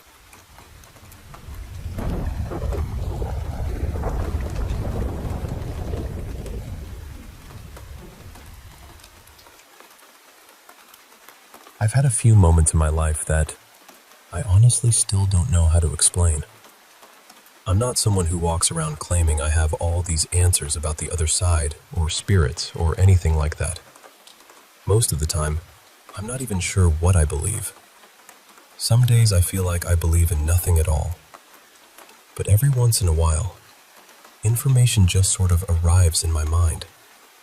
Not like a normal thought, not like a guess. It feels different. It comes with this pressure, almost like I'm supposed to say something, and the longer I ignore it, the heavier it gets. One time, years ago, I was at an eye appointment, and out of nowhere I got this feeling that I needed to tell the optometrist something. It was about a dark-haired man and a woman who was sorry she had missed the optometrist's birthday. That was basically the whole message. Just hello and sorry about the birthday. And I felt ridiculous. I remember sitting there thinking, absolutely not. I am not about to bother this educated doctor with some psychic TV show nonsense. But the pressure kept building until I couldn't stand it anymore. So I apologized first because I was so embarrassed, and then I said, I'm really sorry if this sounds strange, but I feel like I'm supposed to tell you something. When I told her, she started crying. She said her father and her aunt had both passed away recently. Her aunt's birthday had always been close to hers, and they used to celebrate together every year. They exchanged cards, made a little tradition of it. So that message, as odd as it sounded to me, meant something very real to her. That wasn't the only time something like that happened. Not often, but a few times. I'd get one of those messages, pass it along, and the person would understand it. Usually they got emotional, so I don't think they were just pretending. But the warning about the deer felt different, because it was only for me. This was probably 16 years ago. I was in my early 20s, living in the northeastern United States. One night, I was driving home from my boyfriend's place. It was only about 4 or 5 miles, but the road was dark, wooded, familiar, and full of sharp twists. And just to be clear, I hadn't been drinking or using anything. I was completely sober. As I was driving, I suddenly knew there was going to be a deer in the road. Not just somewhere vague. I knew exactly where. It would be right after this small bridge, around a sharp curve. I could almost see it in my mind, standing there in the road. And I kept questioning myself, because that's what I do. I thought, there are woods everywhere. Of course there could be a deer anywhere. But the place I was seeing didn't really make sense. That bridge goes over a wide creek, and the road there is steep and awkward. On one side, there's barely any shoulder before the ground drops sharply down toward the water. On the other side, there's this steep hill that rises almost straight up, with an old inn sitting above it. For a deer to be standing where I knew it would be, it would have had to come down the road somehow after getting past the guardrail. Not impossible, but strange. The closer I got, the stronger the warning became. By the time I reached the bridge and started around that bend, my whole body was on alert. I slowed down before I even saw anything. From outside the car, I probably would have looked calm. Inside, my heart was pounding. And then, there it was. The deer was standing exactly where I had seen it. I didn't see it step into the road. I didn't slam on the brakes. I didn't almost hit it. I had slowed down so much that I simply stopped a few yards away, like I had arrived at a place I'd already been told about. For a moment, we just stayed there, me in the car and the deer in the road, looking at each other in the dark. Then it slowly walked around the front of my car, passed by, and disappeared around the corner. I think I started crying after that. I remember saying thank you, even though I had no idea who I was thanking. Then I drove the rest of the way home, which was less than a mile. The reason I'm thinking about it again is because something similar happened tonight. This time I was in the car with my best friend. He was driving, and he's a total skeptic. He doesn't really believe in anything like this.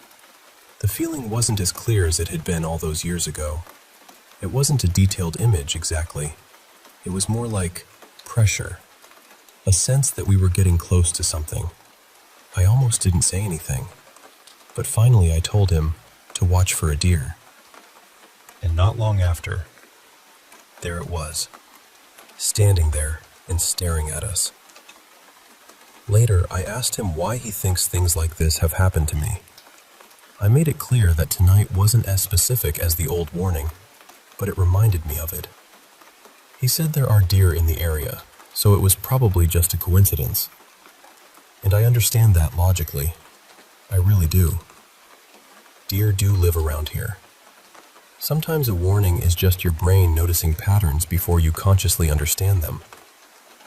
But that old night still bothers me, because it wasn't just a feeling that a deer might be nearby. It was specific. I knew the curve. I knew the place. I slowed down before I could see anything, and the deer was exactly there. My friend also said that if the deer hadn't appeared, I probably would have forgotten the feeling. That's not a terrible point, but it isn't completely true either. I do remember at least one time when I had a bad feeling and nothing seemed to happen afterward. I don't treat these moments like proof of anything. I don't take them lightly. So I don't know. Maybe my friend is right, and it's all coincidence. Maybe my brain is doing something I don't understand. Maybe there's a perfectly ordinary explanation hiding under all of it. But I also know what it felt like that night. And I know the deer was there.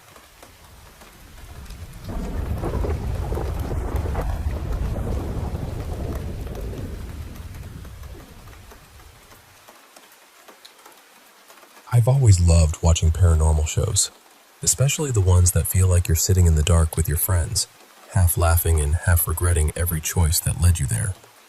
For me, BuzzFeed Unsolved was exactly that. My friends and I used to watch the spooky episodes together whenever we wanted to scare ourselves a little.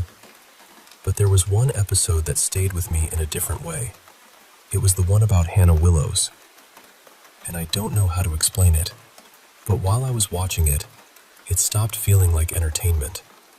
It started feeling uncomfortably close to something I had already lived through. So, for some background, I was born and raised in Chile, but my family is Japanese. And growing up, my mom would sometimes tell me about strange things she experienced when she was young.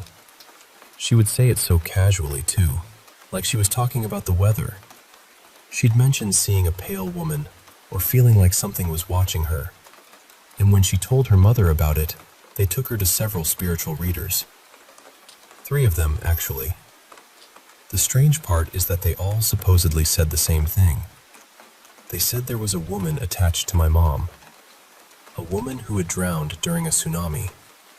There was even a story in my family that this woman was supposed to marry my grandfather before he met my grandmother. And after she died, she never really let go of that bitterness. I know that sounds dramatic. It sounds like something written for a movie. But in my family, it was never told that way. It was just treated like something that happened. But the thing that stayed with me most wasn't my mom's story. It was mine. When I was about 6 years old, around 2009, we lived in an apartment that never felt right to me. I was just a kid, so I didn't have the words for it then, but I remember feeling like the place was heavy somehow, like the air had corners. At night, I would sometimes wake up because it felt like someone was touching my hair. Not pulling it, not hurting me, just gently moving it, almost like someone was brushing it away from my face. My mom had her own experiences too. She would hear knocking on her bedroom door and assume it was me because I hated sleeping alone back then. But whenever she opened the door, there was nobody there. And then one night, something happened that I've never been able to forget. I woke up because I was cold. At first, I was still half asleep, just confused. Then I realized my blanket was completely off me. Not like it had slipped down while I was sleeping. It looked like it had been pulled away. I turned my head toward the closet, and that's when I saw her. There was a little girl standing there. She looked about my age. Very pale skin, soft, curly blonde hair, almost like she could have been from somewhere in Europe. But it wasn't her appearance that disturbed me. It was her face. She looked angry. Not blank, not sad. Angry. Like she was furious with me for something I didn't understand. And the strangest part is that I wasn't scared. I just looked at her, quietly, calmly. Like some part of me thought this was normal, even though it absolutely wasn't. That's the part that bothers me now. I feel like I should have screamed. I should have run to my mom. I should have done anything except lie there and stare back. But I didn't. I just watched her until the moment passed. Years later, when I saw that episode about Hannah Willows, they mentioned how some entities can appear as children because children seem less threatening. And that sentence stayed with me. It made me wonder what I had actually seen that night. Was it really a little girl? Or was it something else wearing the shape of one? The other strange thing is that everything seemed to stop after my dad moved out. My parents divorced when I was 9, and after that, nothing like that ever happened again. Around that same time, my dog passed away. Something odd happened after that too, but it felt completely different. It didn't feel angry. It didn't feel dark. It was more gentle, more confusing than frightening. Like it belonged to a separate story entirely. Then, in 2023, we were having dinner with my dad's side of the family, and out of nowhere, my dad mentioned that his apartment felt haunted. He was living in another unit in the same apartment complex we had lived in when I was little. He started talking about small things that had been happening. A kitchen light swinging by itself. Drawers being open when he knew he had closed them. Socks disappearing. Little things, yes, but enough of them that he was clearly uneasy. He even said he tried lighting candles to cleanse the place, but the flames would flicker wildly for no reason. And then he admitted he was scared. That was when I finally told him what I had seen as a child. And after I said it out loud, something clicked for me. I started wondering if maybe it had never been the apartment. Maybe it was connected to him. My grandmother on his side has always been very involved in witchcraft and spiritual practices. Not in a casual way either. She took it seriously. So part of me wonders if something, whether intentional or accidental, attached itself somewhere along the line. I still don't know what I believe. I'm not saying I know it was supernatural. I'm not saying I have proof. But when I look at all the pieces together, it's hard to dismiss it completely. The episode that brought all of this back was The Haunting of Hannah Willows, from BuzzFeed Unsolved Supernatural, Season 5, Episode 6. Watching it made me realize something. You can move on from things like this. You can grow up, leave the apartment, stop talking about it, and convince yourself it's over. But it doesn't fully leave. It waits quietly in the back of your mind. And then one day, something reminds you.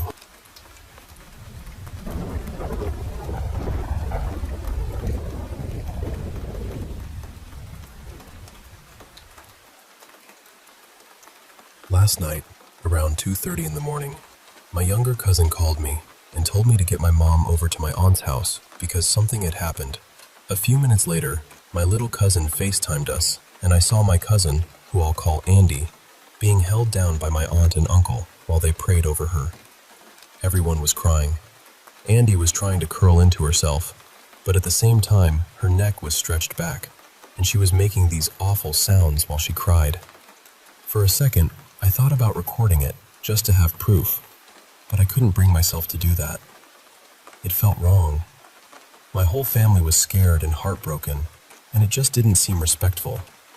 The hardest part is that this wasn't the first time something like this had happened. About a year ago, Andy went to Mexico to stay with family. My relatives there are very Catholic, and one of my aunts is known in their town for having strange dreams and sensing things other people can't. People sometimes go to her when they think something paranormal is happening. During Andy's first week there, something happened that made my family believe she might have been possessed. She was in a room with relatives who were praying, and out of nowhere, she turned toward my grandfather and started cursing at him. She became aggressive and violent, and my aunt and uncle had to stop her before she could hurt anyone. They ended up holding her down while she said terrible things about God and their faith. She was speaking in a language nobody understood, and the whole thing lasted around 20 minutes. Eventually, after they kept praying over her, she slowly calmed down. Afterward, my aunt told us that Andy had said whatever was inside her would not leave as long as she kept living with her mother. Andy has trauma connected to her mom, and according to my aunt, this thing was feeding off that pain. She said it would keep getting stronger as long as Andy stayed in that situation.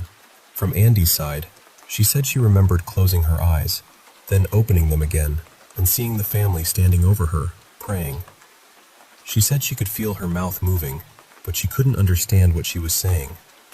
Sometimes she could hear herself and everyone else, and other times it was like everything went silent.